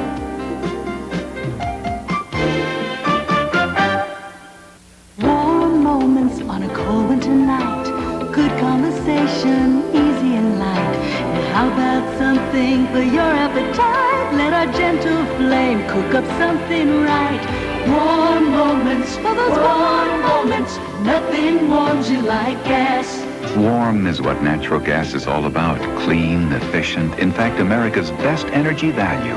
Shouldn't it be in your home? Nothing warms you like gas. This is for anyone tempted to fool around with cocaine. Your money's going to run out before your habit does. Then what? You're going to lie. You're going to cheat. You're going to steal. You're going to do anything you have to. That's what cocaine does to you. I know. That's what it did to me. I was one guitar strum away from wrecking my whole life. I was a real messed up cowboy. Don't let anyone or anything push you into doing cocaine. Just say no. Sunday, the NFL plays here when the Broncos battle the Raiders. Before your team takes the field, our team hits the air. NFL 86. Back at Santa Anita, we're awaiting the 6-furlong Breeders' Cup Sprint. For that first half mile, this class of sprinter will be going about 38 miles an hour out of the gate. $2 million races featuring the top 2-year-olds in the nation and the world have been won. Capote wins the 2-year-old colt, $1 million race, the juvenile, and the juvenile fillies won by Brave Raj convincingly. Brave Raj, $10 for the payoff. And in the steeplechase, the richest ever, $250,000. It was Census winning back in Maryland. Now let's go down to Harvey Pack. Thank you, Dick. You know, we were talking about Love That Mac being the Cinderella horse. Love That Mac's owned by about 20 good, solid horse players. All of them have a piece of it. So they bought 20 Super Saver tickets to come out here to California. John Toscano, an ex-trainer, is their spokesman and their handicapper. John said, what the heck, $20,000 in car fare in a motel, $20,000 enter the horse. If we run fourth, we'll get it back. And if we don't do anything in the race, maybe we'll hit the pick six. With us, Chris McCarron. You've ridden the classic distances, and, of course, you've enjoyed your work in the sprints as well. What is the key today in this race? Well, the most vital part of the race is the start, of course. You have to get away well, and Groovy, being on the outside, is going to have to really break alertly and show his good natural speed in order to clear the field to save some ground. No way you win from behind in this one. I don't think so. And Groovy, a prohibitive favorite, currently at 1-5, and we'll be back after these messages from your local station. Sunday on Our House. Can Gus save Chris's boyfriend from a robbery charge? We're going to take it serious. Then on Easy Street, celebrate the good life. Get up and get down. And on Valerie, it'll take more than fancy footwork to teach David how to dance. Ow, my foot! Come home Sunday. I could have made some big mistakes when I started my own business, but I got smart. My buddy told me about this free small business tax workshop offered by the IRS, so I went. We learned how to figure out which expenses are deductible, good record keeping, and how to handle withholding. It saved me a lot of money and a lot of headaches, too. Call the IRS for a schedule. When you run a small business, tax workshops make a lot of sense. A public service message from the Internal Revenue Service. Won't be long now. You'll be retired, huh? Yep, got my golf clubs ready. The paperwork's done. Even got my Medigap coverage. Medigap? You know, adding to Medicare with extra insurance for what Medicare doesn't cover. I wrote to Medicare for a booklet about Medigap. It helped me make the best decision to get what I needed without paying for more than I need. You really planned ahead. Yep, I'm covered. For more information about supplementing Medicare, write Medigap, care of Medicare, Baltimore, Maryland, 21207. This beautiful day at Santa Anita and the crowd growing. They expect the record crowd coming up the sprint at 6 furlongs, 3/4 of a mile, the equivalent of a 100-yard dash for humans, a fast break essential. A horse better be close by the head of the stretch. Rarely can a sprinter come from far behind. And here are the current odds.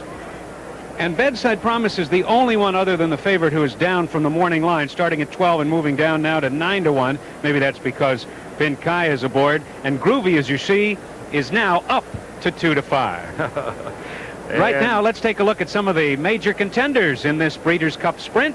Let's join Jay and Harvey for that. The Breeders' Cup Sprint. 3-year-olds and up going 6 furlongs. Double Schwartz. Robert Sangster's 5-year-old Irish bred. We all like European horses when they win Group 1 races, as Double Schwartz is doing here. 5 furlongs at Longchamp. But this is not a turf race. He's trying the dirt for the first time. It'll be rough. Smile, the 4-year-old colt by In Reality, winner of 4 of 8. And Taylor's Special, the 5-year-old that's won 3 of 6 this year.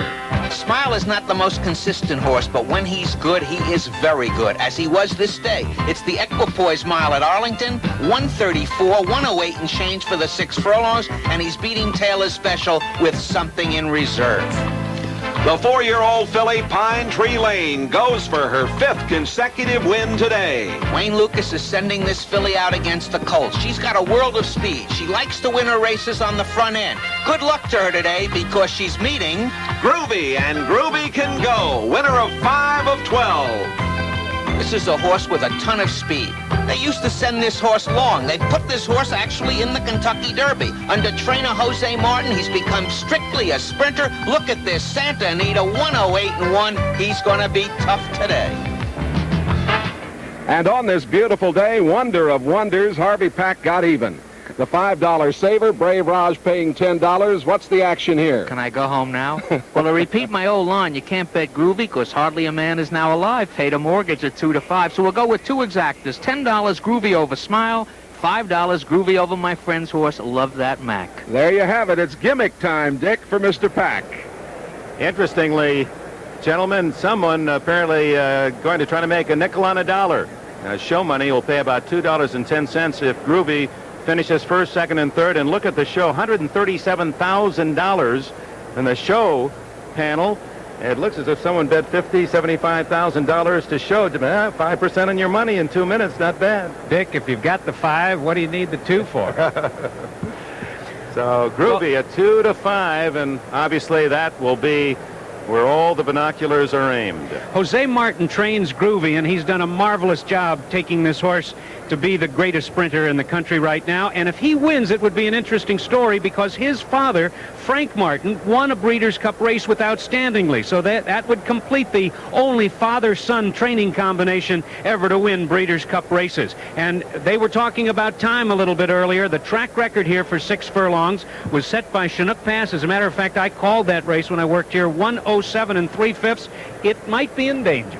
We might mention that Dave Johnson is part of the proud heritage of Santa Anita. First race was on Christmas Day, 1934, and the venerable Joe Hernandez called the races here for nearly 40 years. Dave Johnson had his stint of 7. Let's go upstairs to Tom Durkin. All right, the champion pro tem in the gate. Groovy's in. They're in the gate. And they're off. And Pine Tree Lane is away first. Groovy was away second and Smile away third. Up the backstretch. Pine Tree Lane in front by a neck. Groovy to her outside, to her inside at Smile. It's 2.5 lengths back to Double Schwartz now, who races in third. In between horses, there goes Green Desert now, gaining ground from fourth. Bedside Promise fifth on the outside. Taylor Special is sixth, and he's about 8 lengths off the lead. Love That Mac is second to last, and Carlo trails the field. Into the far turn. Pine Tree Lane and Smile in a speed duel, and Groovy is third with less than 3 furlongs to run. Pine Tree Lane and Smile, and they are going at it, and they're stalked by Groovy as they come to the top of the stretch, and then it's 5 lengths to Bedside Promise now, who swings to the outside. Taylor Special there toward the inside as the field turns for home. An astonishing half, 43-3, and they're coming to the final furlong. Smile digs in, he's holding on to a short lead. Pine Tree Lane is right at his neck. Groovy is still third. A late run from Bedside Promise, and it's Smile. He's in front, and Smile is going to win it. And then it was Pine Tree Lane and Bedside Promise. Groovy, a disappointing fourth. Groovy never got to the lead. Highly unexpected here. And Smile and Pine Tree Lane, a speed duel around the course, and as they hit the wire, Smile prevailed. Oh, my. Big surprise. Groovy apparently finishing fourth. Smile was a tenacious second last year, remember, beaten by 3/4 of a length in this race by Precisionist. In the Breeders' Cup Sprint, Jose Martin, shocked as many of the thousands are here at Santa Anita. Unofficially, Pine Tree Lane, followed by Bedside Promise, and Groovy the favorite fourth. And you know, they call the people who bet those big sums to show bridge jumpers. This is going to be big payoffs for the show spot because Groovy was off the board. Here's the action around the final turn after a scorching 21-1. Smile, what a gutsy performance. What a gutsy ride. Jacinto Vasquez fights off the challenge of the filly, Pine Tree Lane, with Angel Cordero. Down the stretch they come. Smile on the inside. The filly, Pine Tree Lane, who ran a big race on the outside. Groovy just simply cannot make up the ground, and it's going to be Smile, who has a winning habit now. In fact, many thought this horse was going to go in the mile turf race and thought that Scotty Schulhofer was crazy about putting Smile in this one. He proved that he is not crazy, and the NBC photo finish camera shows that Smile was best by about 2. The filly second, and the 4-horse Bedside Promise with Pinkai grabs the show spot from the odds-on Groovy, who was fourth. Florida bred, and what a huge price for this field. Smile went off at 11-1, unofficially the winner. And 108-2, Pine Tree Lane and Bedside Promise finish a surprising 1-2-3. The Kemper Cavalry. Why do so many people trust their auto and home insurance to Kemper? First accident forgiveness. Kemper Total. Repair or replacement value coverage for my new car, as long as I own it. Guaranteed renewal for good drivers 55 and over.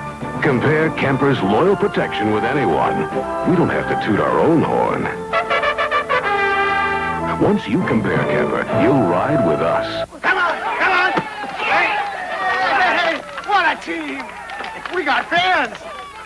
If we give 110%, give 110% and expect it. From everyone, everything. Speed Stick Antiperspirant gives 110%. Why? It's the most powerful protection you can get. Nothing fights wetness and odor better. Glides on dry, lasts all day.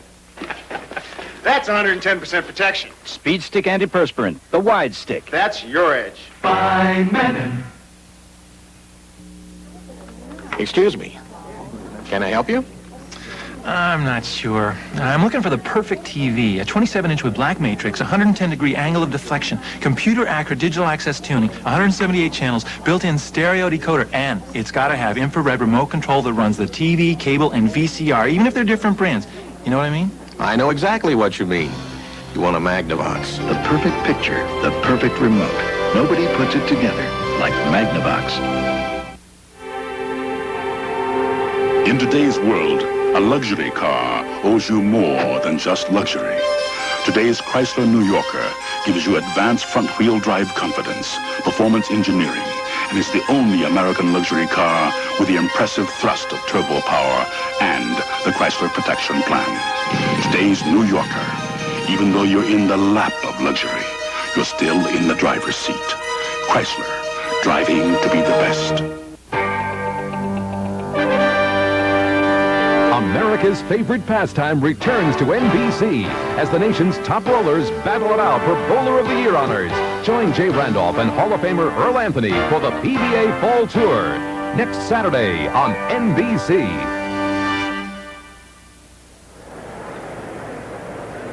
Well, when they posted those prices, the backers of Smile did just that. $24 to win, $9.80 and $12.80. Big show prices because of the big pool on the number 4 finisher, Groovy, the favorite.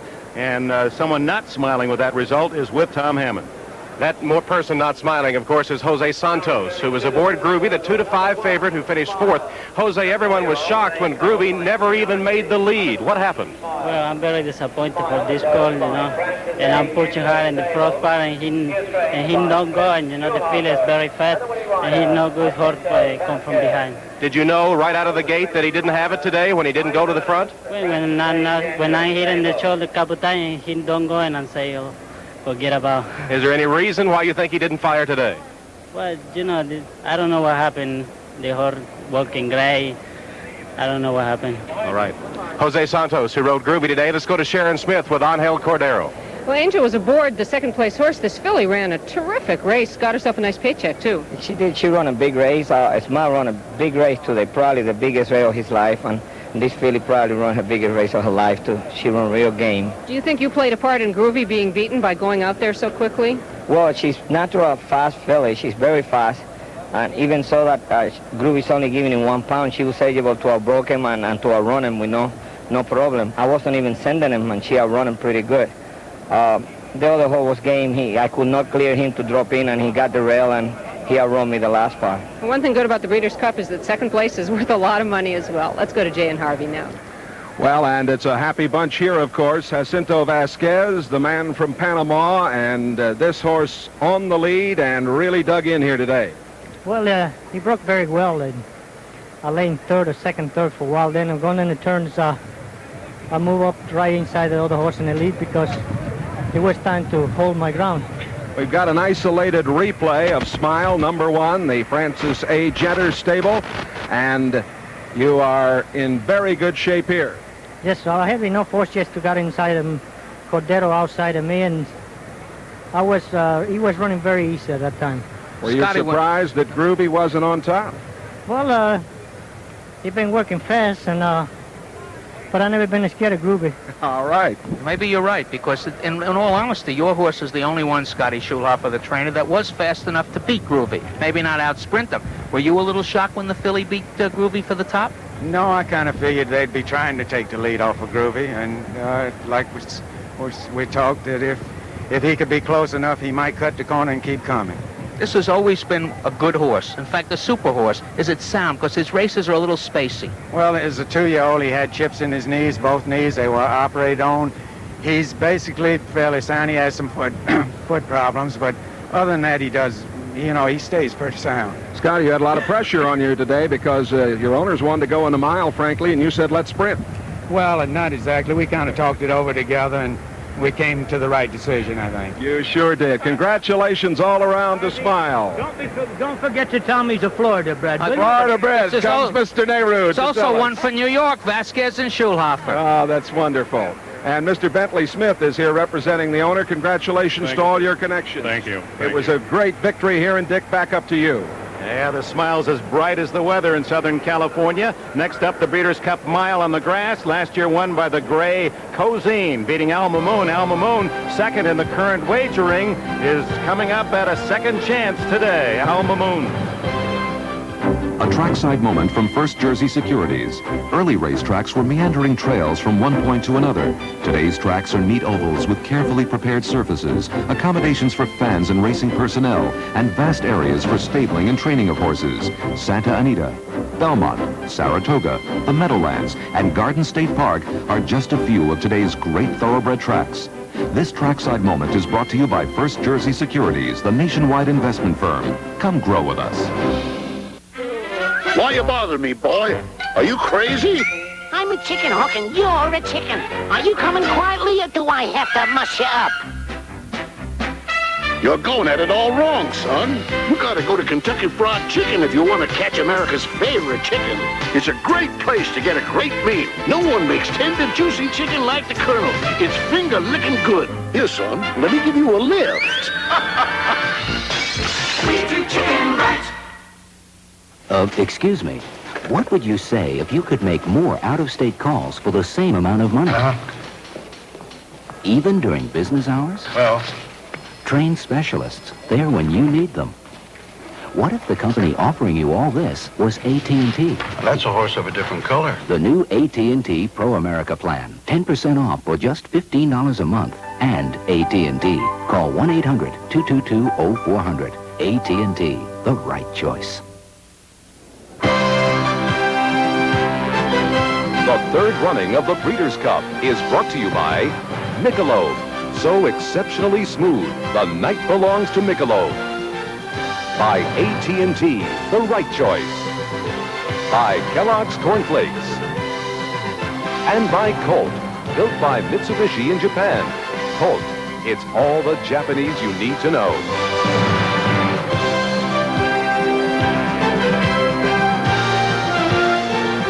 Anita, from the Goodyear blimp, we look at the pictures of Santa Anita, huge crowd on hand, and the official order of finish of the sprint. Smile, Pine Tree Lane, and Bedside Promise, the big surprise, Groovy, finishing fourth. You see the complete order finish for the sprint in the books now, and the first great upset of the day as Groovy at 2-5 goes down to defeat. Just moments ago, we had the official presentation as the Goodyear blimp cruises over beautiful Santa Anita this afternoon, providing those pictures with the San Gabriel Mounds in the background. Brownell Crome second, Vice President of the Breeders' Cup, Charles Taylor the Secretary, and John Nehru, Chairman of Breeders' Cup Marketing Committee, presenting the trophy to Bentley Smith, representing the Francis Genner stable. One of the things that's crazy about the Breeders' Cup is you get right out of a great race, and boom, you're right into another one. Here's the morning line for the mile coming up in a moment. Maybe the most competitive race of the day. We have an entry, Palace Music and Thrill Show. They open up at 3-1. Al Mamoon, maybe the best miler in America. He is 4-1. And as we see, Sonic Lady, a big row about this 7-2 morning line price on Sonic Lady. In England, the odds are much lower, and the legal English bookmakers are not giving the fans there at 7-2. They've lowered the odds, and there's some controversy about that. The odds for the 1 mile turf coming up our next race on Breeders' Cup Day. Well, Palace Music, half of the morning line favorite entry in the mile, was second under the wire in this race last year, but was disqualified for interference in the stretch. This year he has a new jockey, one of the rising young stars of the riding set, 24-year-old Gary Stevens. Dave Johnson has a profile. In only his second year on a major racing circuit, Gary Stevens is Santa Anita's leading rider, and he's the leading contender to join the select few superstars of American racing. Each sport's got their stars, and they're there for a long time, but sometime there's got to be a change. And now that it's happening, you're there. But how long are you going to be on top, and how long do you want to be on top? Well, that's hard to say. I want to quit my career while I still am on top. Whether that's in 5 years or 15 years, I don't want to quit when I'm going down. I want to quit and be remembered as a top rider. From his first win on a horse trained by his dad to his tally in this year's Marlboro Cup, Gary has shown an intuitive way of communicating with his mounts. Something inside of me, when I'm on a roll, when things are going good, I know that I'm going to win on certain horses that I ride. I don't care if they're 20 to 1 or 15 to 1. I know I'm going to win when I go out there, and I feel like every horse has got a chance. And the horse seems to know the same thing. You go in the starting gate, they've got their ears pricked up, and they want to race. The dangers of the game. Gary's wife and 2-year-old son watched this spill 3 weeks ago. His wife is from a racetrack family herself and understands the risks. But how do the kids cope with it? He kept asking my wife, Tony, was Daddy hurt? Was Daddy hurt? And the next day at the races, he said, I don't want Daddy to get hurt, and kept saying it over and over. But I don't know, they're little kids, and they're going to grow up with it. They really got no choice but to grow up with it, and they'll understand it. When the time comes around, they'll understand what's going on and the risk that is involved. Gary devotes time to his children and relaxes at the drums when he can. But being the best on the racetrack is his obsession. You like being a jockey. I love it. I wouldn't trade it for anything in the world. Well, what's the one thing you like about it the best? I name my own hours. I get up at 6 o'clock in the morning. I'm up and out in the fresh air. There's people that pay money to go horseback riding on Saturday afternoons, and I'm getting paid for it, and I wouldn't trade it. Gary Stevens on Palace Music today. Here's the fertile imagination of Peb, robot jockeys. Never happened? Peb, this has already happened. Birmingham, Alabama, Hackney ponies ridden by robots and controlled by joysticks. There's one Harvey bit on. Running last again. Harvey, which of these robot jockeys do you like best? Look at the way they handle the stick. We'll be back in just a moment after a word from your local station.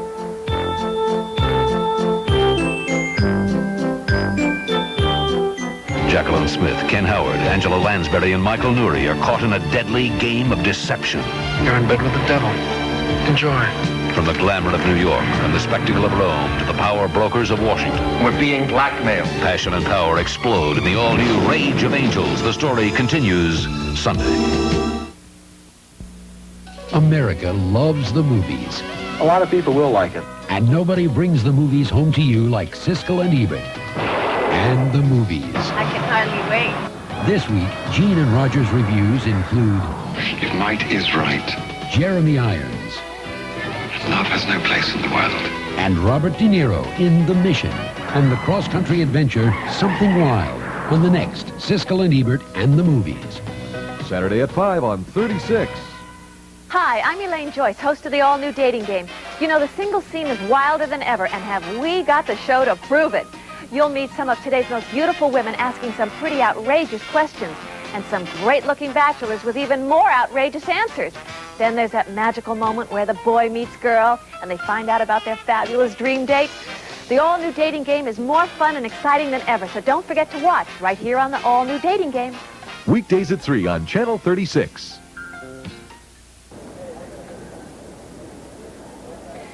We're back at Santa Anita, where we're looking at the paddock before the mile turf race, and you can sort of tell what kind of race is coming up by the kind of people that are in the paddock, and you can tell this is an international race. We've got European people, we've got some Arab sheikhs and their trainers, as well as some American owners. Some have done very, very well with their horses. It being the kind of a race that American horses like, that European horses like, and it's a lot of excitement here in the paddock amongst the owners of these very, very valuable horses. Let's go back to Dick. All right, Sharon, Sonic Lady, currently the favorite here at Santa Anita at 9-5, the only filly in this Breeders' Cup Mile. Alma Moon, this is his track at 2-1, the second choice. We're minutes away from the mile on this turf. A packed field of 14, Chris McCarron, and the race into that first turn will be a key. There's not much track from the start to the clubhouse turn. That first turn should be dicey. That's exactly true, Dick. They haven't run too many mile turf races on this course in the past, and it's simply for that reason that it is a very short run to the turn, and with 14 horses gunning for that turn, it's going to be very exciting to watch these horses, how the race unfolds. You don't want to be one of those outside horses in this situation. Ironically, two of the fastest horses in the race have drawn well outside. Trucemaker and Mangaki have the 12 and 13 post, and it's going to be something to see these horses gun out of the gate and have to try to get over to save some ground. Well, you're recovering from a terrible spill yourself.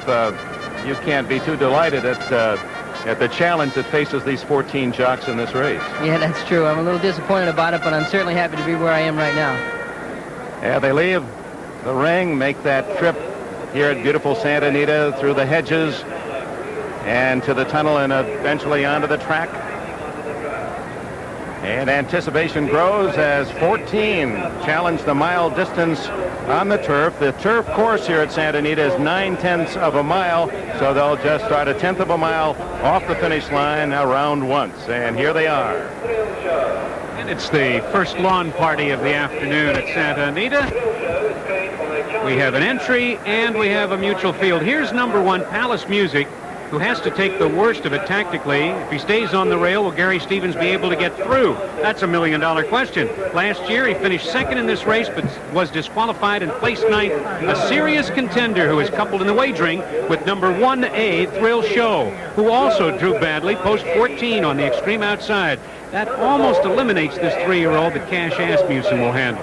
Sponsored by Michelob, this mile is on the turf, but number 2, Hatim, has always been better on the dirt than the turf, and I think his owners knew that.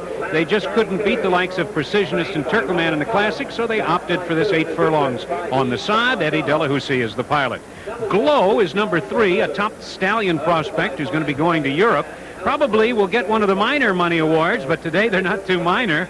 And trainer Woody Stevens has had the magic touch this year. Eddie Maple, one of my favorite grass riders, is aboard the 3-year-old who carries a 123-pound weight package. Number 4, Double Feint, is a solid turf competitor who had serious traffic problems last out, is a 5-time victor on the turf, and Angel Cordero Jr. is the rider.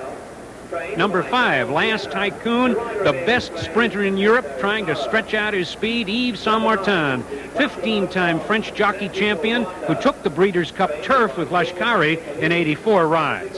And here's the horse the locals love, number 6, Al Mamoun. If I could find one word to describe him, it would be ready. Jay Privman of the Los Angeles Daily News pointed out 2 big pluses here. This horse runs great off a layoff and loves this turf course. He's got them both this afternoon, and Bobby Frankel has this 5-year-old son of Believe It primed for a big trip. Pat Valenzuela looks for another win this afternoon. Number 7 is Sonic Lady, a 3-year-old who's been beaten only once in 8 starts. The Europeans very high on this one. A nice break in the weight. She's won her last 5 all graded stakes. Walter Swinburne, who's getting to be a regular at the Breeders' Cup, is the pilot. Number 8 is Air Display, a 3-year-old, not much in Europe, but he did win the Volante handicap here at the Oak Tree meet 2 weeks ago. Fernando Toro, the king of the turf course, is the rider. Number 9, Magical Wonder, is a horse who's improved when he was ridden by Jorge Velazquez, who now lives and rides in France. They teamed up for a tally last out at Longchamp a month ago. Magical Wonder is one of the 8 3-year-olds in this race. Number 9, Mangaki, had a year off in 1985 and only 4 races this year. He finished a neck off Palace Music last out, and I wouldn't be surprised to see Pinkai rush him to the front. The 11 horse is Trucemaker, also endowed with early foot, an amazing 8-year-old who keeps grinding out the powerhouse races for his owner, Greer Garson. But the post position is awful. Frank Olivares has a tough job today. And the mutual field, Lieutenant's Lark, talented, runs well, fresh. Trainer Howie Tesher claims he's never had a truly firm turf course, and he's going to go crazy this afternoon. Pat Day, who's never ridden him before, got the mount. And the other half of the mutual field is Fred Astaire, who won his first 4 grass starts and was beaten only 2 lengths in the recent Manowar. A gutsy performer with a shot, and Randy Romero rides. Fred Astaire this afternoon. That's the field for perhaps the best betting card of the afternoon. I'll blow it.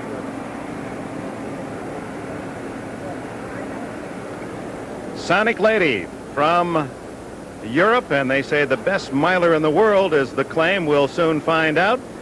And we're pleased to have with us President Gerald Ford, and I understand that that's your pick today. Is that just diplomacy, or do you like this filly? Well, I read all those form sheets, and it looked pretty good, and I believe what they tell me in the newspapers, so that's why I bet on Sonic Lady. President has the life we all dream of. He spends half the year up in Vail, Colorado, another half down in Palm Desert, Rancho Mirage, and then when you have time, you come to events like this. How does this compare? I know you're a football fan. You love baseball. You enjoying yourself today? Well, you're right. If I had my preference, of course, I'd be watching Michigan play Illinois. But this is great out here. We're the guests of John Galbraith from Darby Dan in Ohio. The winner last year. That's right. He had Proud Truth. And so we're with real nice people, and this is a great day. And so far, Dick, I'm a little ahead.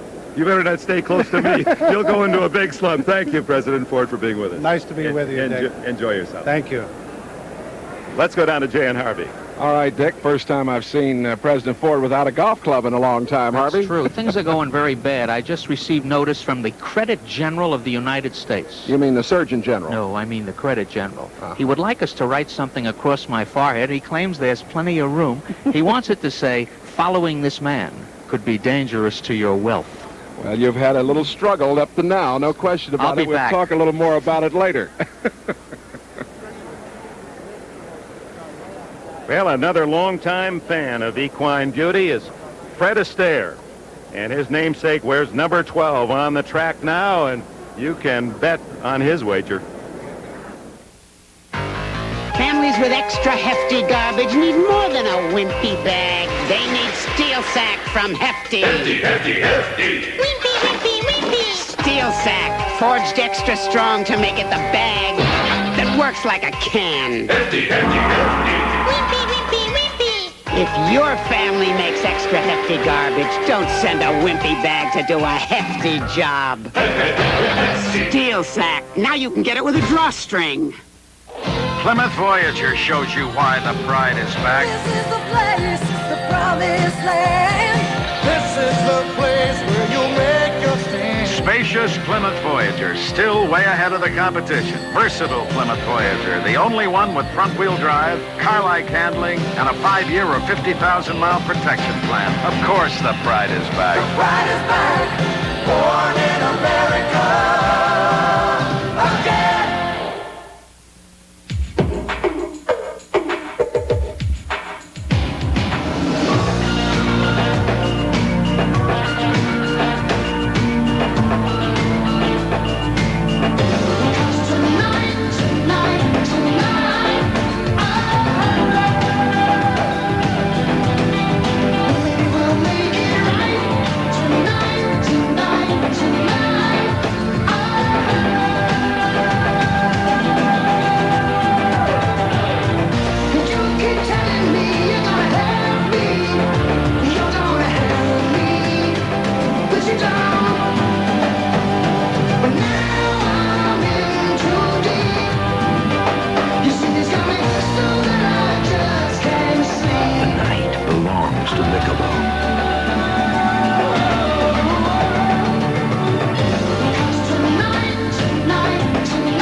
This fall, NBC Sports has a November to remember when heart-pounding excitement returns to the greens, where one putt could be worth $450,000. Jack Nicklaus, Arnold Palmer, Lee Trevino, and Fuzzy Zeller play the Skins Game.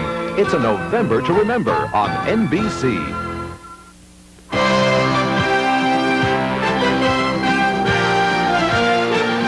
The Breeders' Cup Mile is sponsored by Michelob.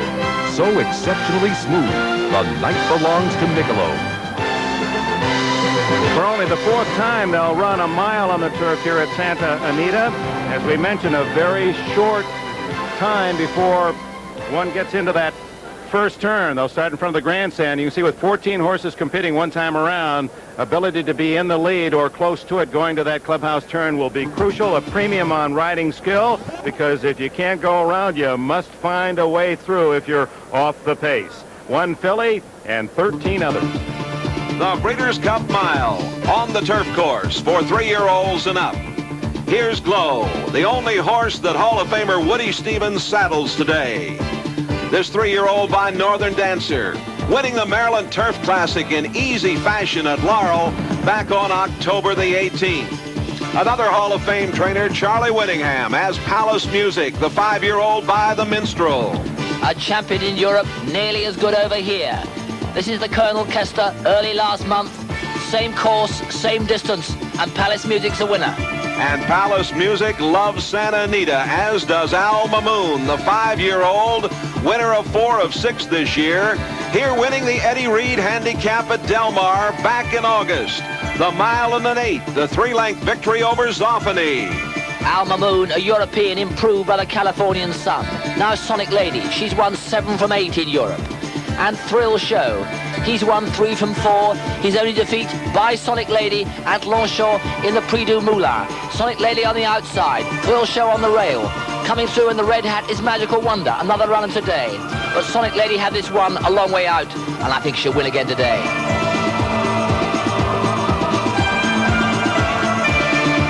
Well, we'll get a word from Bruff Scott in just a moment, but right now I have to remind you that last night as we were driving back to the hotel, you told me you were going to pick Smile today. Instead, you went for those gimmicks. I met my friend, the Arabian horse player, Shoulda Hotham. He switched me off. I mean, a terrible thing that I've just done. But I'm only out, what, $15? You're down 15. I've never done this well this late in the day. Pretty good for you, yes, indeed. How do you like this one? This is tough. This is a trip race. This may not even be won by the best horse. That's why I'm going to go with Al Mamoon. It's his home course. He loves the mile. Bobby Frankel says he's cured him. 10 win. We'll buy 2 $5 exactas. We will put Al Mamoon over the entry of Palace Music and Thrill Show, and also over Hatim for $5. Another loss. Well, I agree. It's a tough one. This is a real wide-open affair, Bruff. Sonic Lady? I'm still going to stay loyal to her, but it's the most difficult race of her life, Jay, by a long way. She'll have never been as fast in her life as she will go to that turn. If she gets through it and round it, and she's still in form, she'll win because she's the best in the field. Disappointment for you. Yeah, but disappointment for you so far this afternoon. Yeah, but 2 dirt races. Ed Reed said after the second one, he said, it's a different ball game. They don't like with the dirt in their face. This is their quality turf, but it's not their track. Our handicapper, the professor, has bet some exactas when there are none available here for this race. How can I lose? What, do you think that's a bad bet? All right, I'll just go with the 10 win. There you are. All right, Dick. Pack's pick is Al Mamoon, and the public agree. Al Mamoon and Sonic Lady currently both at 2-1. Palace Music, part of the entry with Thrill Show. Dave Johnson will be first in, and Gary Stevens aboard. And this is going to be a very good race for him to ride because he will be able to save a little ground. Gary can do that. He's going to have to thread his way between horses, though, because he's probably going to be mired on the inside. They're going to zoom from the outside. It's almost a little dangerous because of the quick run to the first turn here with so many horses.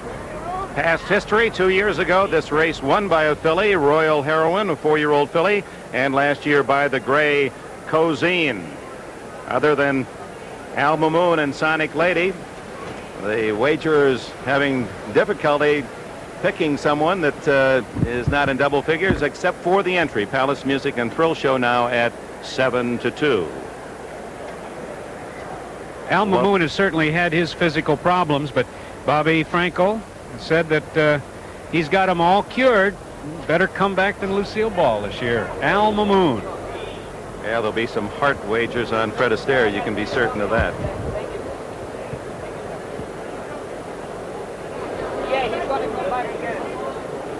The difference, Chris McCarron, knowing that for the first time you've been riding all day, let's say you've had mounts all day, and now suddenly you ride in a turf race. How do you gear yourself up mentally? Any difference?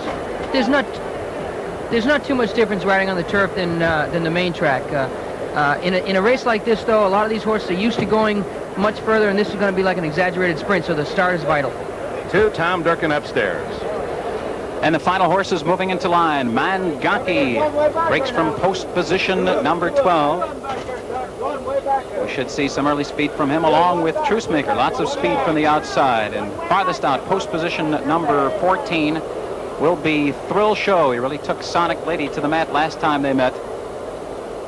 The distance here is 1 mile. Thrill Show just a bit reluctant to move into the starting gate.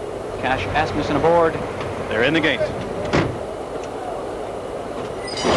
And they're off. Fred Astaire is away quickly from the outside. Here comes Mangaki, and Hatim is put to the whip as they pass us the first time with Last Tycoon in between horses as they race for the first turn. And it is Mangaki now who comes away with the lead and angles over to the inside. Last Tycoon in tight toward the inside. And Sonic Lady is up with the early leaders on the outside and gaining ground. Trucemaker has come away fourth and advances steadily from fourth position, 2.5 lengths. And Al Mamoon is now 5th on the outside. Hot Team is now saving ground toward the rail in 6th, and Fred Astaire is 7th on the outside, followed by Glow, who is now 8th. Magical Wonder is moving up along with Double Faint. They're now about 10 lengths off the lead. Then it's Air Display and Lieutenant's Lark. Thrill Show is second to last, and entry mate Palace Music is right there with him. They're 15 lengths off the lead as they continue up the backstretch. Quick pace, 22 and 2, 45 and 1. It's still Mangaki, and Sonic Lady is just off his flank on the outside. Truce Maker has asked for more run now. There goes Fred Astaire on the outside. Last Tycoon is tucked along the rail. Al Mamoon has asked for more run now, but he needs racing room as they come to the top of the stretch.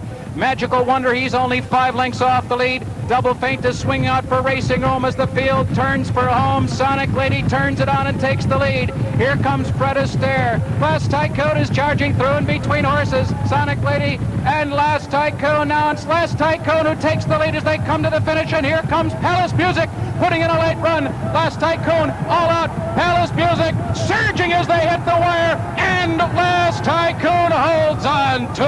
The 5-horse was... They were coming at Last Tycoon late. Sonic Lady gave it up in the stretch. Last Tycoon took over from there. Palace Music couldn't get to him.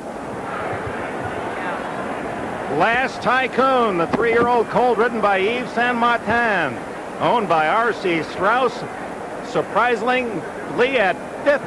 Let's check that. 35-1 Last Tycoon went off. 8th win in 13 starts. Had won only $236,000 in his career and picks up $450,000 on that ride. And this was the same jockey, Yves Saint Martin, who won with Lashkari. Let's watch the most exciting stretch drive in a long time. It is Last Tycoon is going to win it from the back of the pack. Absolutely last. 14th was Palace Music.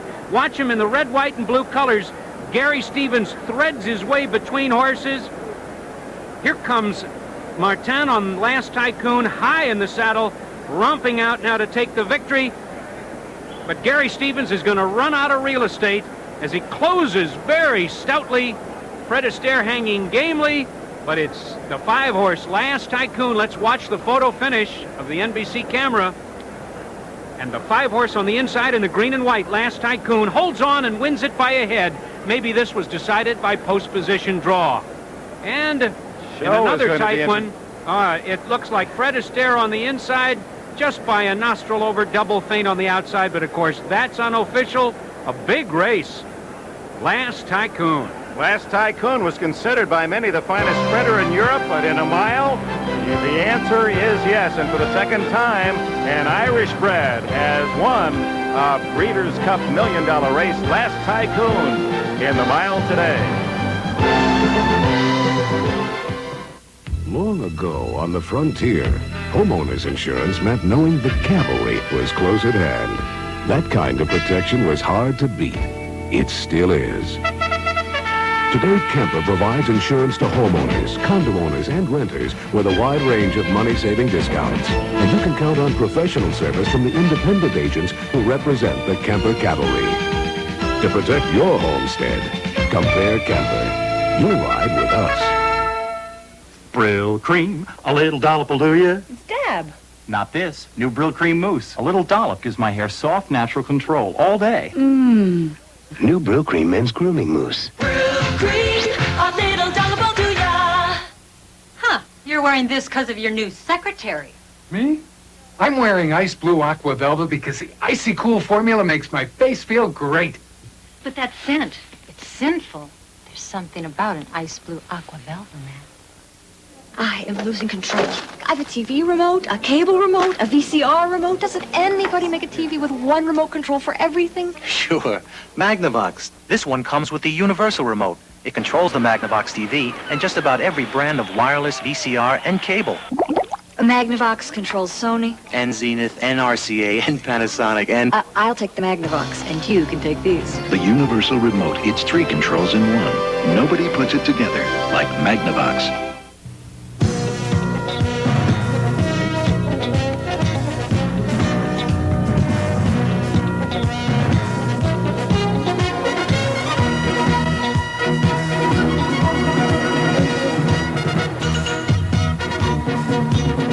The majesty of the horse, the thrill of the race. This celebration of thoroughbred racing is brought to you by the Breeders' Cup. Last Tycoon, a brilliant ride by Yves Saint Martin at 35-1. We do not have the official order of finishes yet, but the apparent winner, Palace Music, second. Fred Astaire, 40-1, part of a field, third, and Double Feint at 50-1, apparently finished fourth. San Martin rode Lashkari to the Breeders' Cup win 2 years ago. Let's go to Sharon Smith. Well, thank you, Dick. Charles Whittingham is the trainer of Palace Music, and we were worried going in about so many horses on this particular course. Your horse had an adventurous run there, didn't he? Yes, he did, but he comes from off the pace, and you got to be lucky to get through. He got stopped about the middle of the stretch there, and then he pulled him out, and he need one more jump, but, you know, they don't make him a mile on the jump. Okay, we're going to look at a replay now. He was moving through the pack very rapidly during this race. He didn't look like he had a chance about halfway through, and he certainly did have a chance. Yes, he really accelerates very fast when he can get a chance to, and unfortunately, just the traffic when you go a mile here, it's a difficult race. You just who has the luck, and the winner had a little more luck than we did. But you kind of knew going in that he might have some traffic problems. Well, you're going to get that if you got a horse that comes from off the pace, and but he ran his race, and that's all. That's the way the cookie crumbles, you know. And he got a nice paycheck, too. Let's go to Tom. Sharon, we're with Walter Swinburne, who rode Sonic Lady, one of the co-favorites in the race, and they say the best miler in Europe. Walter, you made the lead in the stretch and then had nothing left in the final furlong. What happened? That's right. You know, I had a nice position all the way around, and I was going very well on the home stretch, and I just thought she might have found a little bit more. But I think it's November the 1st, and European horses have had a tough year, especially my filly, and, you know, I've got no excuses apart from that. It has been a long season for her. She appeared to handle the tight turns very well. Well, she did everything right. You know, I can't fault her for one thing, and I just make that as my only excuse, being November the 1st, and she's been on the go since March. All right, thank you very much. Walter Swinburne, the rider on Sonic Lady. Dick?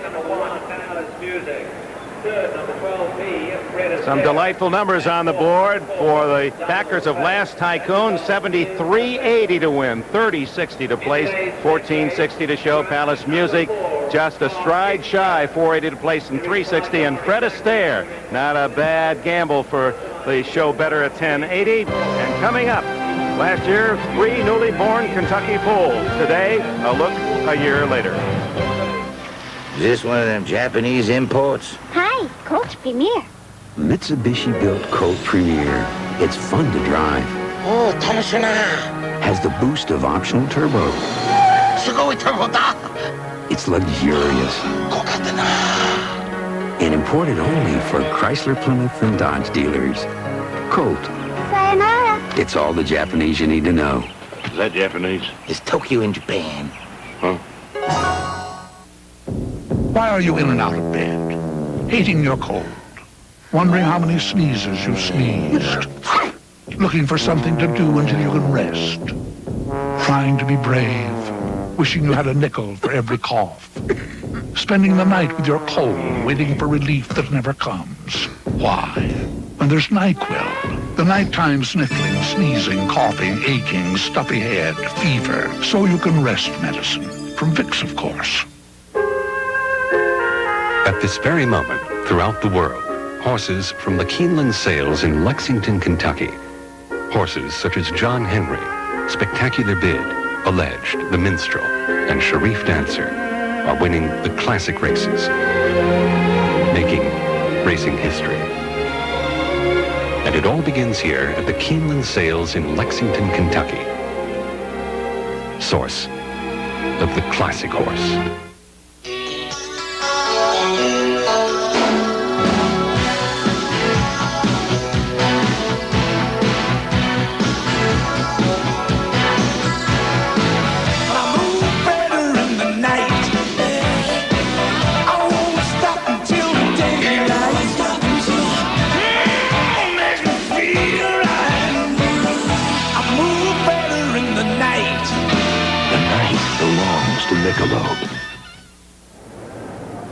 Here's the official order of finish now for the Breeders' Cup Mile. The long shot players celebrating with Last Tycoon. And, of course, Alma Moon and Sonic Lady, the co-favorites, finishing 5th and 7th, respectively, as we run down from top to bottom the official results. Trophy presentation made just moments ago. And presenting the trophy, Michael J. Rorty, the Executive Vice President of Anheuser-Busch Incorporated, presenting the trophy for the Breeders' Cup Mile to R.C. Strauss, the owner of Last Tycoon, and jockey Yves Saint Martin.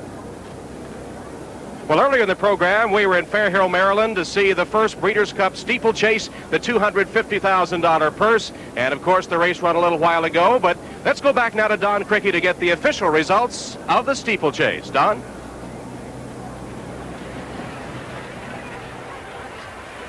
Now here's the official order of finish of the inaugural Breeders' Cup steeplechase. A Kentucky-bred Census, trained by Laney Jett and Elliott, is the winner. And you'll see the prices $540, $380, and $320. Kesselin and Pontaloo, stablemates, finished second and third. And there is the rest of the